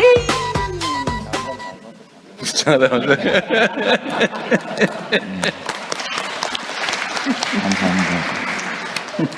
네, 신속하게 업무 보고 드리겠습니다. 지난해 계양산을 비롯한 주요 지역에 일명 러브버그가 대량으로 출몰해서 국민 불편이 아주 심각했습니다. 올해는 유충 단계에서 집중적으로 친환경 방제 사업을 시행했습니다. 그 결과 러브버그로 인한 국민 불편을 최소화할 수 있었습니다. 기후부는 러브버그 방제 사례와 같이 국민이 체감할 수 있도록 속도감 있게 2026년 하반기에도 업무를 추진할 수 있도록 하겠습니다. 지금 세계는 인공지능 혁명과 기후위기가 동시에 진행되고 있습니다. 문제는 어느 것 하나 뒤로 미룰 수 없다는 점입니다. 대한민국은 AI 3대 메가 프로젝트와 에너지 대전환을 동시에 위기를 기회로 바꾸면서 대체 불가 대한민국으로 나아가야 합니다. 깨끗하고 안정된 전기로 AI를 움직이며 국민들이 행복하게 살아가는 미래사회. 지구상 국가 중에 대한민국이 가장 먼저 만들어 갈 수 있을 거라고 생각합니다. 구체적으로 보고 드리겠습니다. 대통령님 모두에 말씀하신 바와 같이 AI 3대 메가 프로젝트의 성공은 전력과 용수 공급 능력에 달려 있습니다. 광주 공공항 부지에 들어설 반도체 폐회에 필요한 6.3기가의 전력과 65만 톤 용수는 2029년까지 공급이 가능하도록 하겠습니다. 용인 반도체 폐회에 필요한 전력과 용수도 계획대로 지원하겠습니다. 이를 위해 2030년까지 재생에너지 100기가와트 조기 달성에 속도를 더 내겠습니다. 먼저 햇빛소득마을 사업은 올해 86개 마을이 이제 시범으로 시작을 하게 되는데요. 올해 700개 마을까지 확대하도록 하겠습니다. 10kW 미만 주택용 태양광 사업은 기존에는 상계 처리 방식을 했는데 앞으로는 현금 정산 방식으로 바꿔서 가족 햇빛 연금이 될 수 있도록 하겠습니다. 공장 지붕, 영농형 수상 태양광도 보급을 본격화하고 태양광 발전 단가를 킬로와트당 150원 이하로 낮춰서 가스나 석탄보다 더 저렴한 에너지원이 될 수 있도록 하겠습니다. 풍력 사업도 본 궤도에 접어들었습니다. 올해 풍력 입찰 물량은 4기가와트 규모로 늘어났고 공동 접속 제도처럼 발전 단가를 낮추기 위한 노력도 결실을 맺고 있습니다. 지금의 노력은 단계적으로 2035년까지 약 25기가와트 규모의 발전으로 가시화될 전망입니다. 재생에너지는 늘리고 석탄 발전은 줄여야 합니다. 석탄 발전이 주력이었던 5개 발전 공기업을 통폐합하고 재생에너지 주력 기업으로 바꿔 나가겠습니다. 석탄 발전 폐쇄 지역은 특별법을 통해 지역 경제가 위축되지 않도록 하고 관련 노동자 역시 정의로운 전환을 통해 직장을 잃지 않도록 하겠습니다. 전력망 체계도 유연성을 높이면서 지산 지소형으로 바꿔 나가고 있습니다. 송전망과 배정망에 ESS를 대폭 보강하고 양수 발전댐도 대폭 확대해 나가고 있습니다. 꼭 필요한 고압 송전망은 경과지 주민 피해가 최소화되도록 지중화 구간을 늘리고 개통소득도 신설하겠습니다. 송전 비용, 전력 자립도, 균형 발전 등을 고려한 지역별 전기요금 제도는 이번 달 8월 공청회를 거쳐서 하반기 중에 시행하겠습니다. 130년 전에 에디슨과 테슬라 간의 전류 전쟁이 있었습니다. 당시 교류가 승리해서 지금까지 유지되고 있습니다. 그런데 최근 전력 기술이 발전하고 태양광, 반도체, AI 데이터 센터, 핸드폰, 각종 가정 등이 모두 직류 전원을 사용함에 따라서 HVDC 등 직류 전력 시장이 세계적으로 확대되고 있습니다. 기후부는 한전이 있는 나주시를 중심으로 직류 실증 사업을 본격화하고 전력 기자재 산업을 주요 수출 산업으로 육성할 수 있도록 적극 지원하겠습니다. 또한 재생에너지에 가격 신호를 주고 시장 기제가 작동할 수 있도록 하는 사업을 제주도부터 시행해서 그 성과가 호남과 전국으로 확대될 수 있도록 하겠습니다. 이런 내용을 담은 제12차 전력수급 기본계획을 10월까지 마련하겠습니다. 특히 신규 원전 문제는 전문가 의견과 국민 의견들을 거쳐서 확정할 수 있도록 하겠습니다. 수송과 건물 분야 에너지 대전환도 속도를 더 내겠습니다. 올해 전기차 전환 비중이 신차 기준 20%를 넘었습니다. 지난주에는 행안부 경찰청과 함께 2035년까지 경찰차를 100% 전기수소차로 바꾸는 계획을 확정했습니다. 앞으로 우정사업본부나 소방차 등 일부 남아있는 공공기관도 모두 바꿔나가도록 하겠습니다. 법인차에 대한 손비처리 기준도 내연차와 전기차를 차등할 수 있도록 제도를 개선하겠습니다. 운행거리가 긴 택시의 전기차 전환을 위해 지원을 확대하고 법인 택시는 배터리 교환제와 구독제를 확대해서 전환의 속도를 높이겠습니다. 배달용 오토바이도 전기 오토바이 전환을 본격화해서 주택가의 소음과 매연을 획기적으로 줄이겠습니다. 건물 난방 전기화 사업도 전면화합니다. 올해 처음 시작한 히트펌프 보조 사업을 확대하고 신축 주택은 가스배관 없는 탄소 중립 주택이 되도록 제도를 개선하겠습니다. 이른바 가스배관 없는 아파트가 곧 건축될 예정입니다. 전기만큼 중요한 자원이 물입니다. 극한호우와 가뭄이 확대되고 산업용 물 수요가 증가하는 상황에서 국가 차원의 물관리 중요성은 더 없이 커지고 있습니다. 먼저 5년 단위 국가 물관리 체계를 2년 단위로 바꿉니다. 발전용, 농업용, 식수용, 홍수방어용, 양수용 등으로 나눠져 있던 용도별 댐 체계를 통합해서 다목적으로 활용할 수 있도록 하겠습니다. 특히 반도체, 팹 등 산업용 물 수요는 차질 없이 공급하되 하수 재이용 등 물의 재이용률을 최대한 높이겠습니다. 가뭄 취약 지역에는 하천과 댐과 댐을 연결할 수 있도록 하고 지하 조류댐을 설치하는 한편 이동형 해수 담수화 시설을 준비해서 국지적 가뭄에도 대비할 수 있도록 하겠습니다. 물은 흘러야 합니다. 불필요하게 물길을 가로막는 보는 해체하거나 개방해서 수 생태계를 최대한 복원하겠습니다. 영산강과 섬진강의 수계를 분리하고 섬진강 유역청을 신설해서 4대강 체계를 5대강 체계로 전환하겠습니다. 녹조가 심각한 낙동강 유역과 같은 곳은 녹조 원인 물질 유입을 원천 차단하고 보를 수시로 개방해서 녹조 발생을 최소화하겠습니다. 해묵은 과제인 대구와 부산 일대 식수원 문제는 낙동강 수지를 한강 수준으로 개선하고 복류수와 강변 여과수 방식으로 원수를 채취한 후 정수장에서 한 번 더 정화하는 소위 3중 필터 방식으로 해결하겠습니다. 현재 대구 치수장에 설치된 복류수 실증 결과를 토대로 내년에는 본격 사업에 착수할 수 있도록 하겠습니다. 인공지능 대전환 못지않게 중요한 과제가 녹색 대전환입니다. 대표적인 과제가 전체 탄소 배출의 15%가량을 차지하는 철강 분야를 수소환원 제철로 바꾸는 일입니다. 올해 포항에 수소환원 제철 실증 프로젝트가 착공되었고 28년에 완공됩니다. 그 기간 동안 깨끗하고 경쟁력 있는 수소 생산 해법을 반드시 마련할 수 있도록 하겠습니다. 뿐만 아니라 탄소 포집, 전기차, 전기 선박, 태양광, 풍력, 배터리, ESS, 전력 기자재, 수소, 히트펌프, SMR 등 이른바 KGX 산업을 지역별 산업 일자리와 연계해서 발전할 수 있도록 하겠습니다. 마지막 순환경제 분야입니다. 기적 같은 행성 지구는 유한합니다. 자원을 채굴하여 한번 쓰고 버리는 방식으로 지구는 더 이상 버틸 수 없습니다. 이제는 모든 자원이 순환경제 생태계 안에서 작동할 수 있도록 해야 합니다. 올해부터 희토류 등 희귀금속 자원 순환 실증을 시작했습니다. 리튬, 니켈, 코발트 등 주요 광물 자원은 수출을 제한하고 국내에서 순환할 수 있는 생태계를 구축하겠습니다. 탈플라스틱 대책도 강화합니다. 장례식장, 스포츠 경기장 등 일회용기를 많이 사용하는 곳부터 다회용기 전환을 추진하겠습니다. 캔슈머처럼 재활용이 안 되는 제품은 생산 단계부터 상품화를 억제하고 모든 상품은 사용 후 재활용이 될 수 있도록 하겠습니다. 시장보다 더 큰 경제는 자연경제입니다.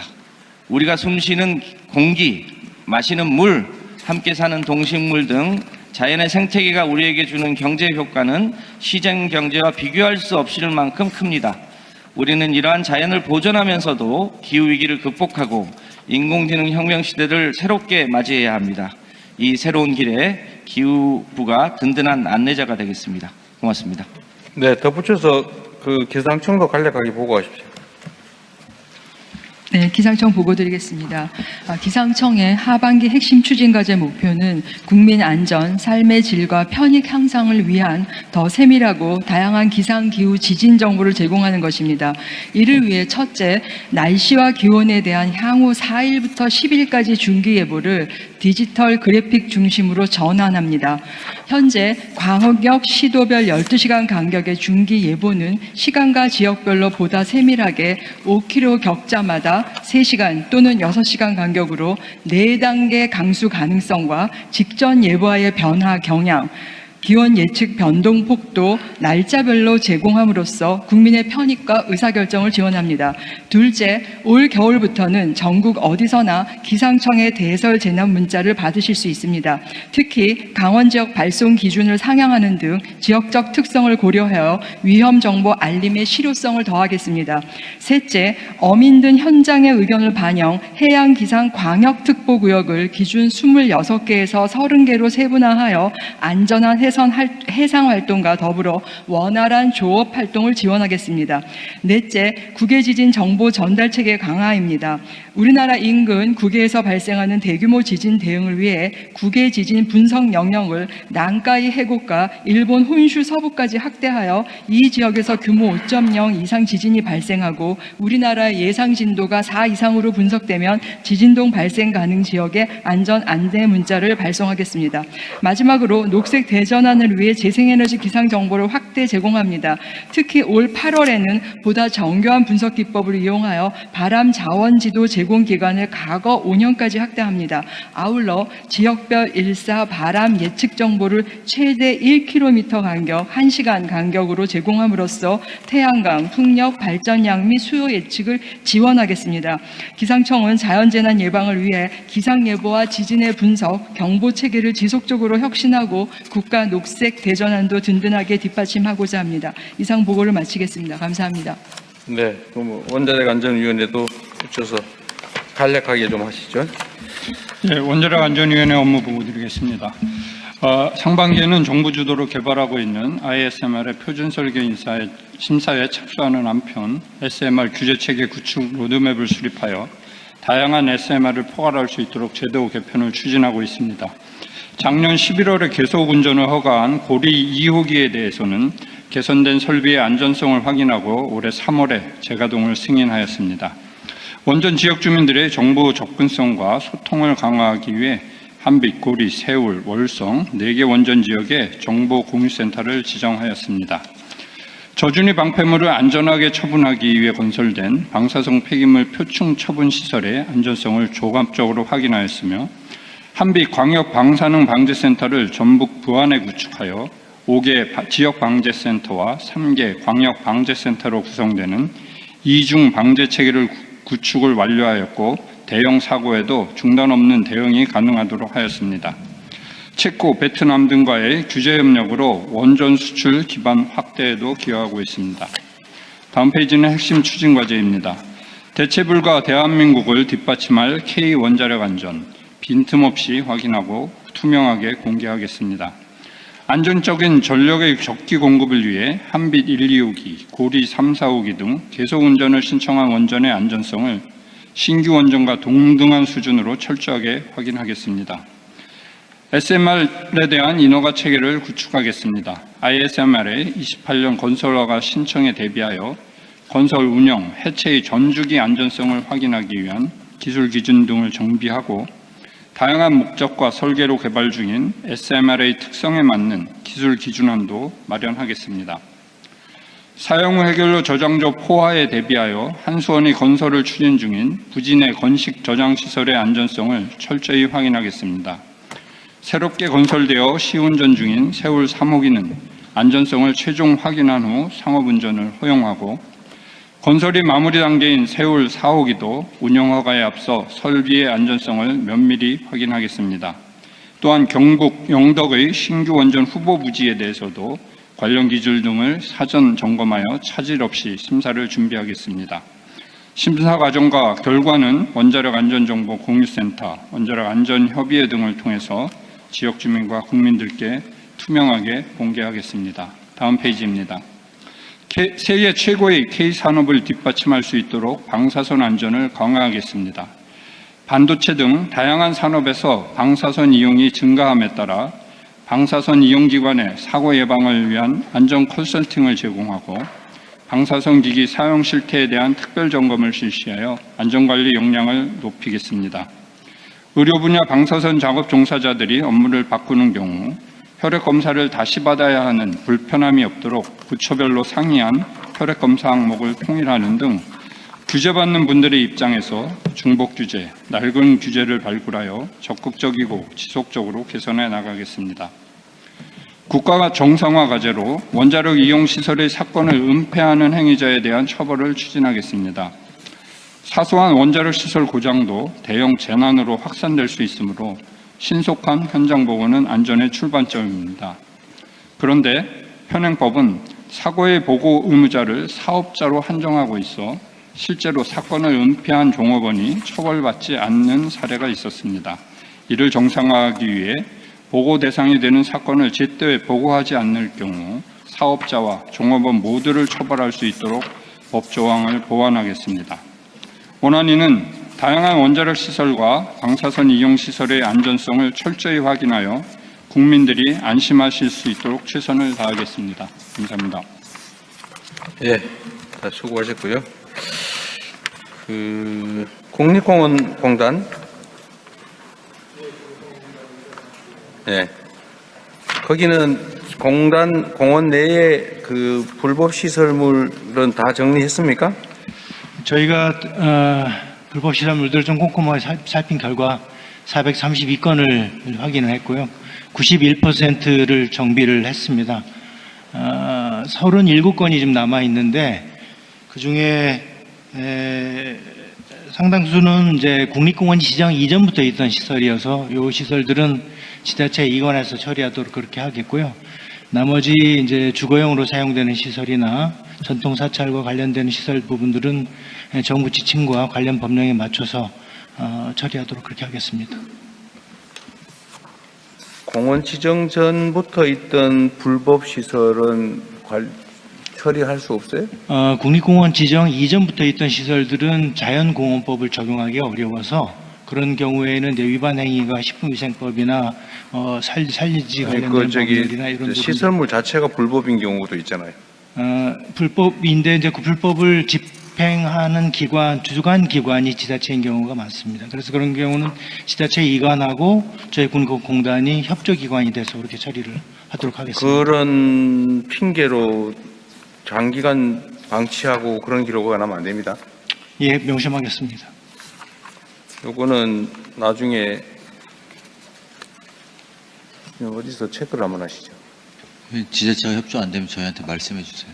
아니 그게 아니고 그리고 저희가 점검해 잘 되고 있는지를 특정 시점을 기준으로 전체 체크를 한번 해보시죠. 네, 그렇게 하겠습니다.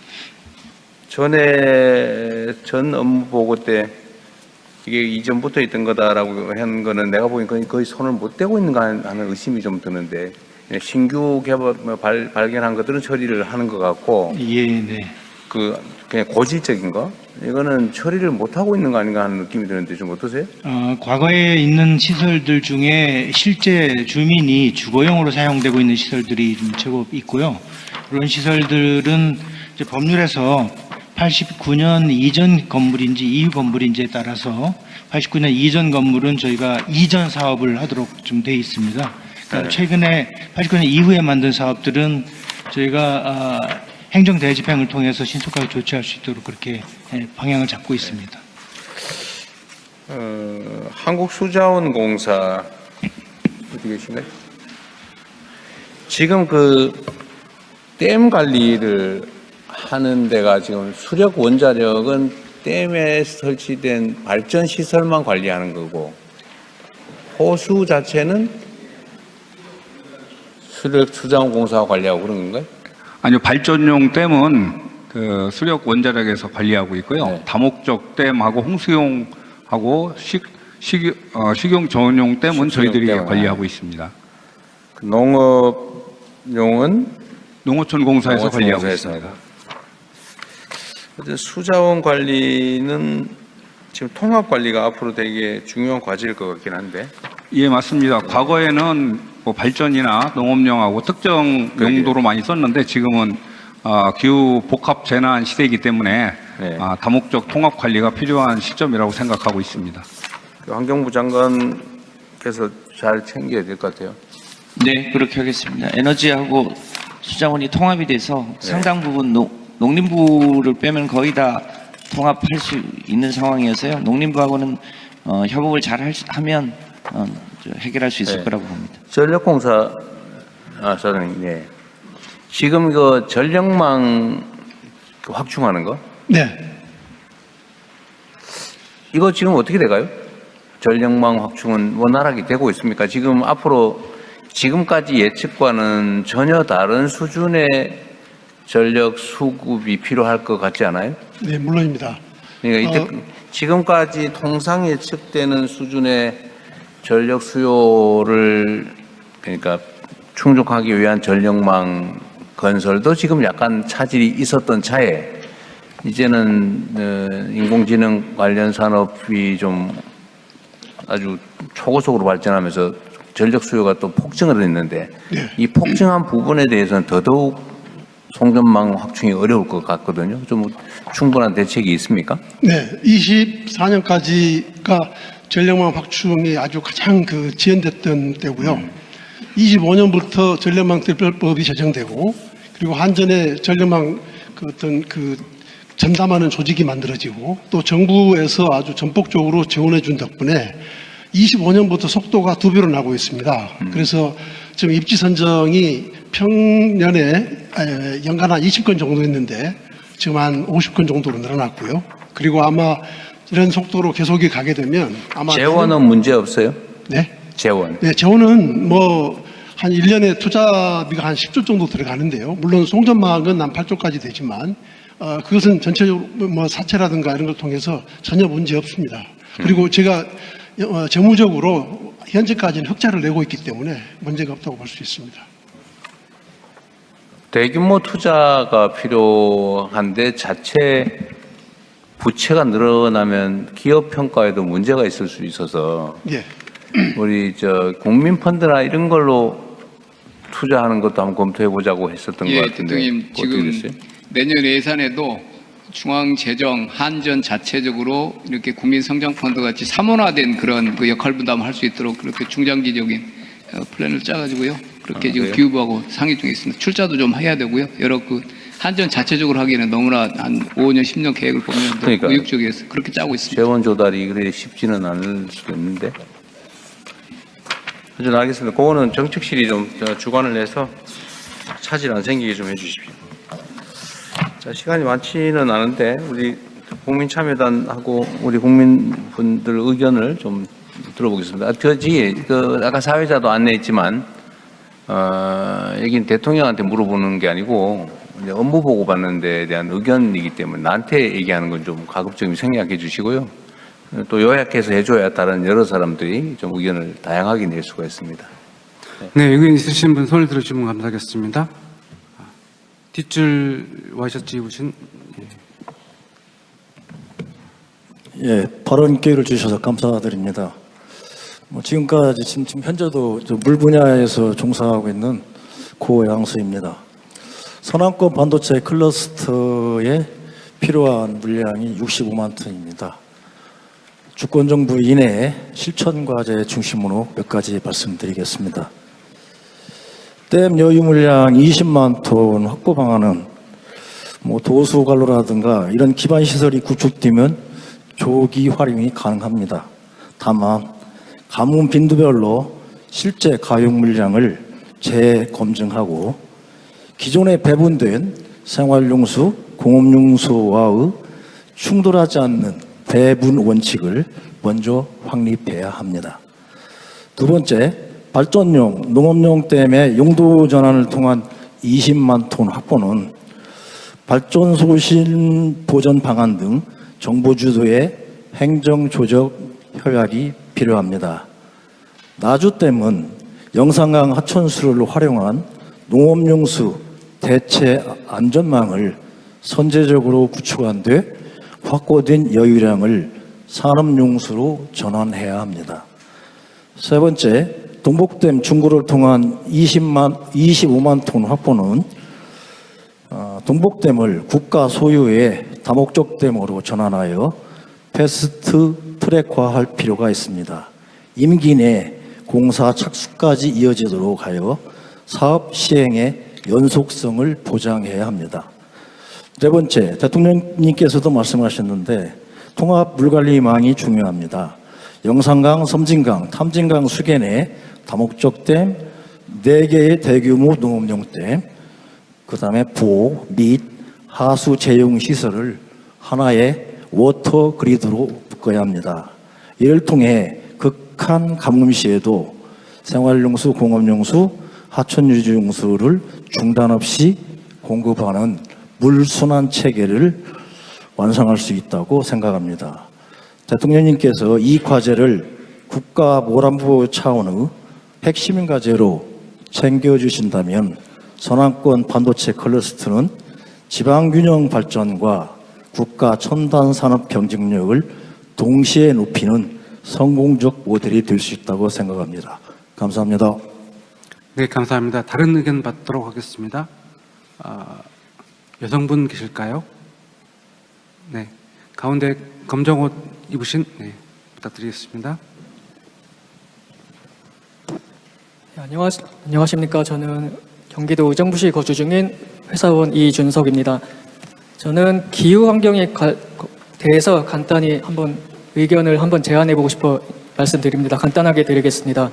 저는 담배 가격 인상에 대해 보건적인 시점이 아닌 환경적인 시점에서 제안 드려보고 싶습니다. 담배는 환경 문제에 큰 비중을 차지하고 있습니다. 최근 전북도 소방본부 자료에 따르면 관내 화재 원인 1위가 5년간 부주의, 그리고 부주의 원인의 1순위가 담배꽁초였습니다. 또한 23년 축구장 230개 면적을 태운 합천 화재부터 전체 크고 작은 화재의 원인 중 절반 이상이 담배꽁초라고 합니다. 또 반대로 폭우 때에도 꽁초의 원인이 역시 심각합니다. 빗물바지 대부분이 흡연자들의 재터리로 이용되고 있습니다. 빗물바지 퇴적물의 70% 이상이 담배꽁초라고 합니다. 이런 화재와 폭우 피해는 흡연자들이 야기하지만 그 피해는 남녀노소 모든 국민들이 감당해야 됩니다. 추가로 외국인들이 한국 오면 가장 놀라는 것 중 하나가 깔끔한 도시 미관과 반대되는 길거리의 수많은 꽁초라고 합니다. 이런 문제들을 흡연자들이 그래도 일정 부분 책임을 지기 위해서 예를 들어 환경관리 부담금이라는 항목을 신설해서 다른 정부 부처와 협의하여 담배 가격을 좀 포함시켜 인상하고 그 비용으로 화재 예방, 빗물 가주 관리, 거리 환경 미화 등에 좀 사용하면 어떨까 제안해 보고 싶습니다. 네, 감사합니다. 마지막으로 의견 있으실까요? 네, 저 가운데 초록색 옷 입으신 분.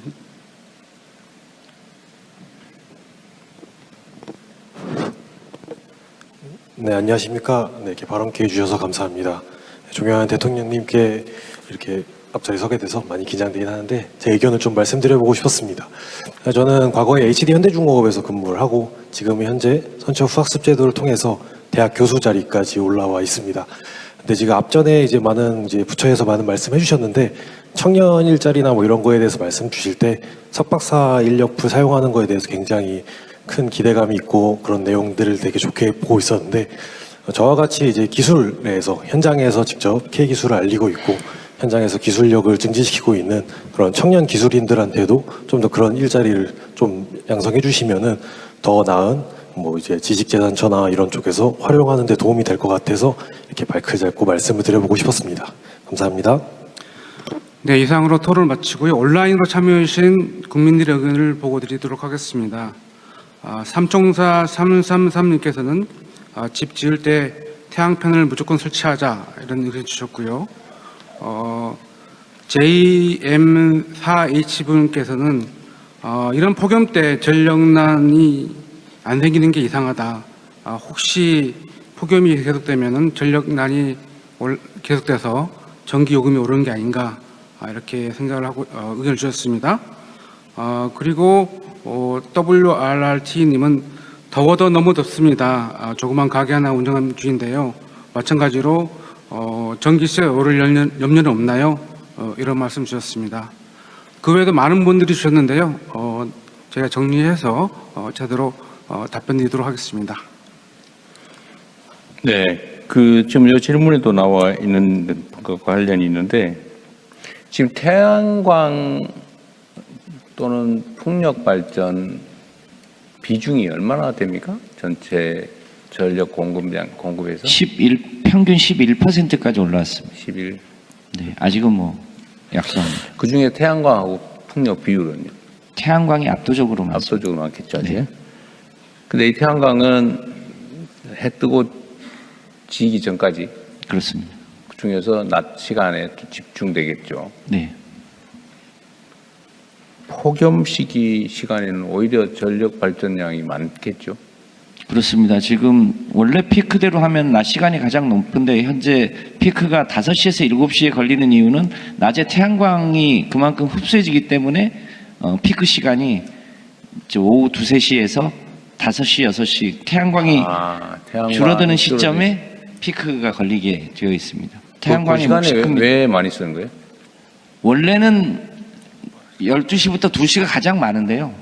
그 시간에는 태양광이 발전해서 흡수를 해주니까 그 시간대는 피크가 안 걸리고 이제 태양광이 이제 해가 약해지는 시점에 질 무렵에 피크가 걸리게 되어 있습니다. 그러다면 이제 퇴근하는 거예요? 그렇습니다. 퇴근하면 또 전력 사용량이 줄어요? 네. 전에 제가 말씀드렸던 거 있잖아요. 이게 지금 태양광이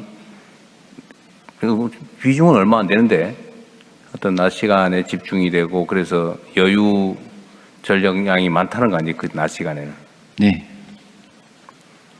그러면 이제 버리거나 다른 발전 시설 끄거나 이렇게 한다는 거죠. 버리지는 않고 가장 먼저 태양광이 들어오게 되어 있습니다. 그 다음에 원전이 들어오고요. 석탄, 가스 순서인데 호남에서 수도권으로 오는 개통망이 부족하는 바람에 호남에서 개통 제약이 생겼던 겁니다. 지금은요? 지금도 뭐 그런 요소는 좀 있긴 합니다만 ESS나 양수를 이게 호남에서 태양광하고 어쨌든 일부 풍력하고 발전이 돼가지고 근데 수요는 요만큼인데 태양광이 공급량 이만큼 되면 요 나머지가 있으면 안 된다면서요, 일정 정도. 그럼 이건 어떻게 처리해? 그 개통이 이제 받쳐주지 않으면 할 수 없이 태양광을 연결을 뽑아? 예, 커테일을 해서 발전 제약을 할 수밖에 없는데요. 개통이 보완되고 ESS를 늘리면 그 시간 동안에 이제 흡수를 해놨다가 근데 이제 저녁 시간이나 아침에 서남해안은 계속 태양광 발전 시설이 늘어나고 있잖아요. 네. 지금 그때 우리 30년까지인가 32년까지인가 7년간 추가로 태양광 발전 허가를 안 내주기로 하고 동결을 했었지 않습니까? 그건 풀어줬어요? 네, 풀었습니다. 그거는 이제 허가 받아놓고 실제로 안 쓰는 것들을 털어가지고 지금 네, 해상 풍력이 먼저 잡아놨던 것들이 있는데 해상 풍력이 늦어지면서 그거는 일정하게 풀었고요. 또 호남에는 이제 최근에 ESS를 대폭 보강하기 시작했고 특히 햇볕소득 마을도 모두 이제 ESS 연계형으로 붙여서 현재는 호남 지역에도 태양광이 추가로 달라붙기 시작했습니다. 네, 나중에 이게 태양광을 포함한 전력 수요가 폭증을 지금 이제 완전 급상승 곡선을 그리고 있는데 이런 상태에서 지금 남는다고 그걸 억제할 게 아니라 최대한 좀 추가 확보를 해가면서 네. 예를 들면 ESS를 뭐 최대한 확보하든지 해서 여유 전력량을 확보해 놔야 될 거 아닙니까? 그렇게 해야 됩니다. 그런데 어쨌든 일시적으로 시간대별로 남으면 우리 맨날 하는 얘기인데 이 가상 전력 거래소라 그러나요? 그래서 그 특정 어떤 시간에는 전력이 확 떨어지고 예를 들면 남는 시간이라면 그 뽑고 뭐 차단하고 이러느니 차라리 그 충전이라도 하게 차량 충전이라도 하게 한다든지 요렇게 하는 시스템은 언제쯤이나 갖춰집니까? 지금은 부분적으로 하기 시작했습니다. 이제 시간대별 요금제로 이번에 4월 16일부터 개편했고 이제 개인이 전기차 갖고 계신 분들은 주말에 충전하면 요금을 대폭 할인 받아서 충전할 수 있도록 부분적으로는 개편했고요. 그것을 이제 전면적으로 하는 건 또 여러 가지 리스크 요인이 있어서 제주도부터 시행하고 이제 확대해 나갈 예정입니다. 지금 유럽이나 이런 데는 그런 가상 전력 거래소 사업이 많이 좀 생겨서 원활하게 되고 있다고 하지 않나요? 일부 유럽에서도 하고 있고 캘리포니아나 텍사스 이런 데에서 하고 있습니다. 그래서 낮 시간대에 충전한 ESS로 저녁 시간에 거의 전력이 25% 이상을 배터리로 전력 공급을 하고 있습니다. 되파는 거죠, 그러니까. 그렇습니다.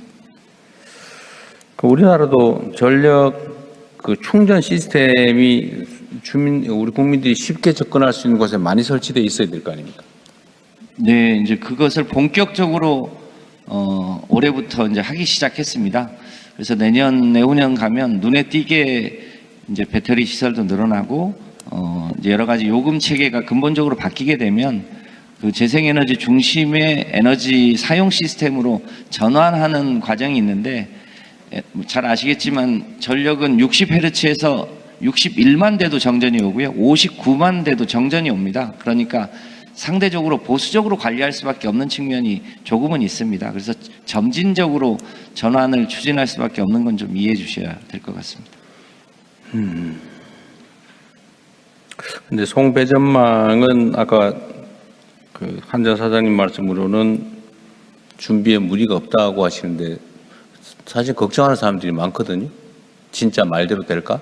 네, 대통령님 345kV의 표준 공기가 9년입니다. 그런데 이제 우리가 이렇게 속도를 내고는 있지만 워낙 표준 공기가 9년이나 되다 보니까 이제 이게 실질적으로 완전 최종 준공까지 가는 데는 앞으로도 몇 년이 더 필요합니다.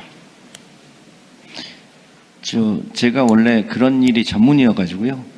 그 고압 송전망 반대 대책위 분들을 직접 만나서 직접 머리를 맞대고 문제를 같이 푸니까요. 실제 그분들의 마음도 좀 풀리고 대안도 생기고 그래서 해결의 길목들이 많이 열렸습니다. 네. 그래서 그 고압 송전망 대책도 대부분은 민원 때문에 해결이 잘 안 돼 왔는데 그런 민원들이 요즘 최근에는 많이 해결이 되어 나가고 있습니다. 한전과 기후부가 지금 태양광 발전 단가가 150원?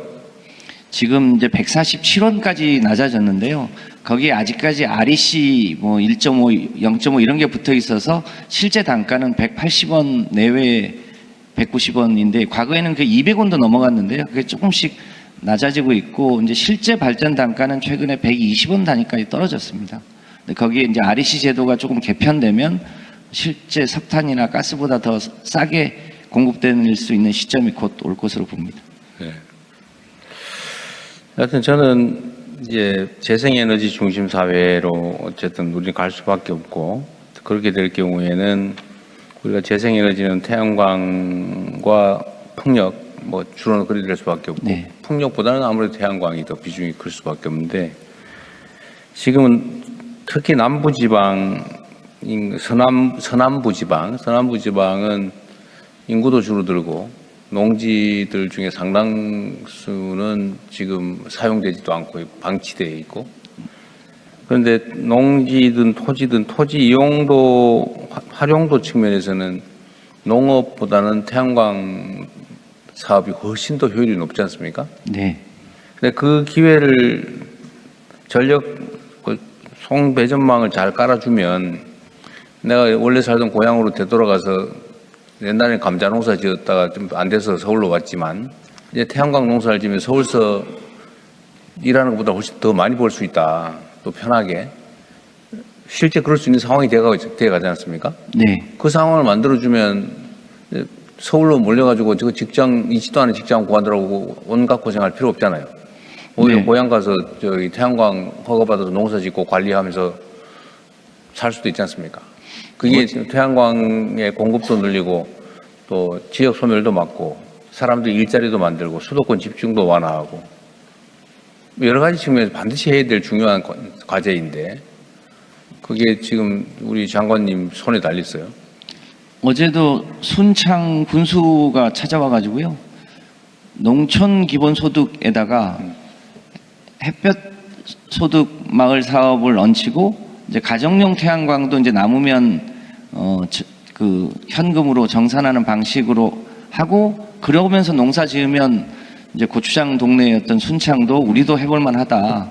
자기가 왜 진작 이 일을 안 했을까 싶다고 하면서 본격적으로 그 일을 해보고 싶다고 좀 도와달라고 하던데요. 지금 지방의 자치단체, 지방정부가 모두 다 이 부분에 대한 관심이 많이 늘어서 햇볕소득 마을을 중심으로 여러 가지 사업을 붙이고 거기에 이제 개통망을 제때제때 붙여주면 굉장히 지역이 소위 에너지 기본소득을 높일 수 있을 거라고 봅니다. 근데 거기에 핵심은 하여튼 송배전망, 또 지능형 송배전망이겠죠. 전력망과 ESS. 네.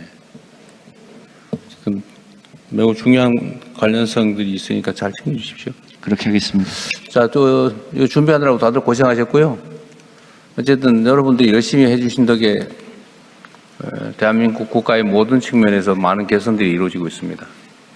우리 국민들 삶을 책임지는 매우 중요한 일들을 맡고 계시니까 지금까지도 잘해 주셨지만 앞으로도 최선을 다해 주기 바랍니다. 고생하셨습니다. 네, 이것으로 오늘 업무보를 모두 마치겠습니다. 대통령께서 먼저 이석하시겠습니다. 다른 참석자 여러분은 잠시 자리에서 대기해 주십시오. 참석자 여러분들은 퇴장하실 때 왼쪽 문과 왼쪽 계단을 이용해 주시면 감사하겠습니다.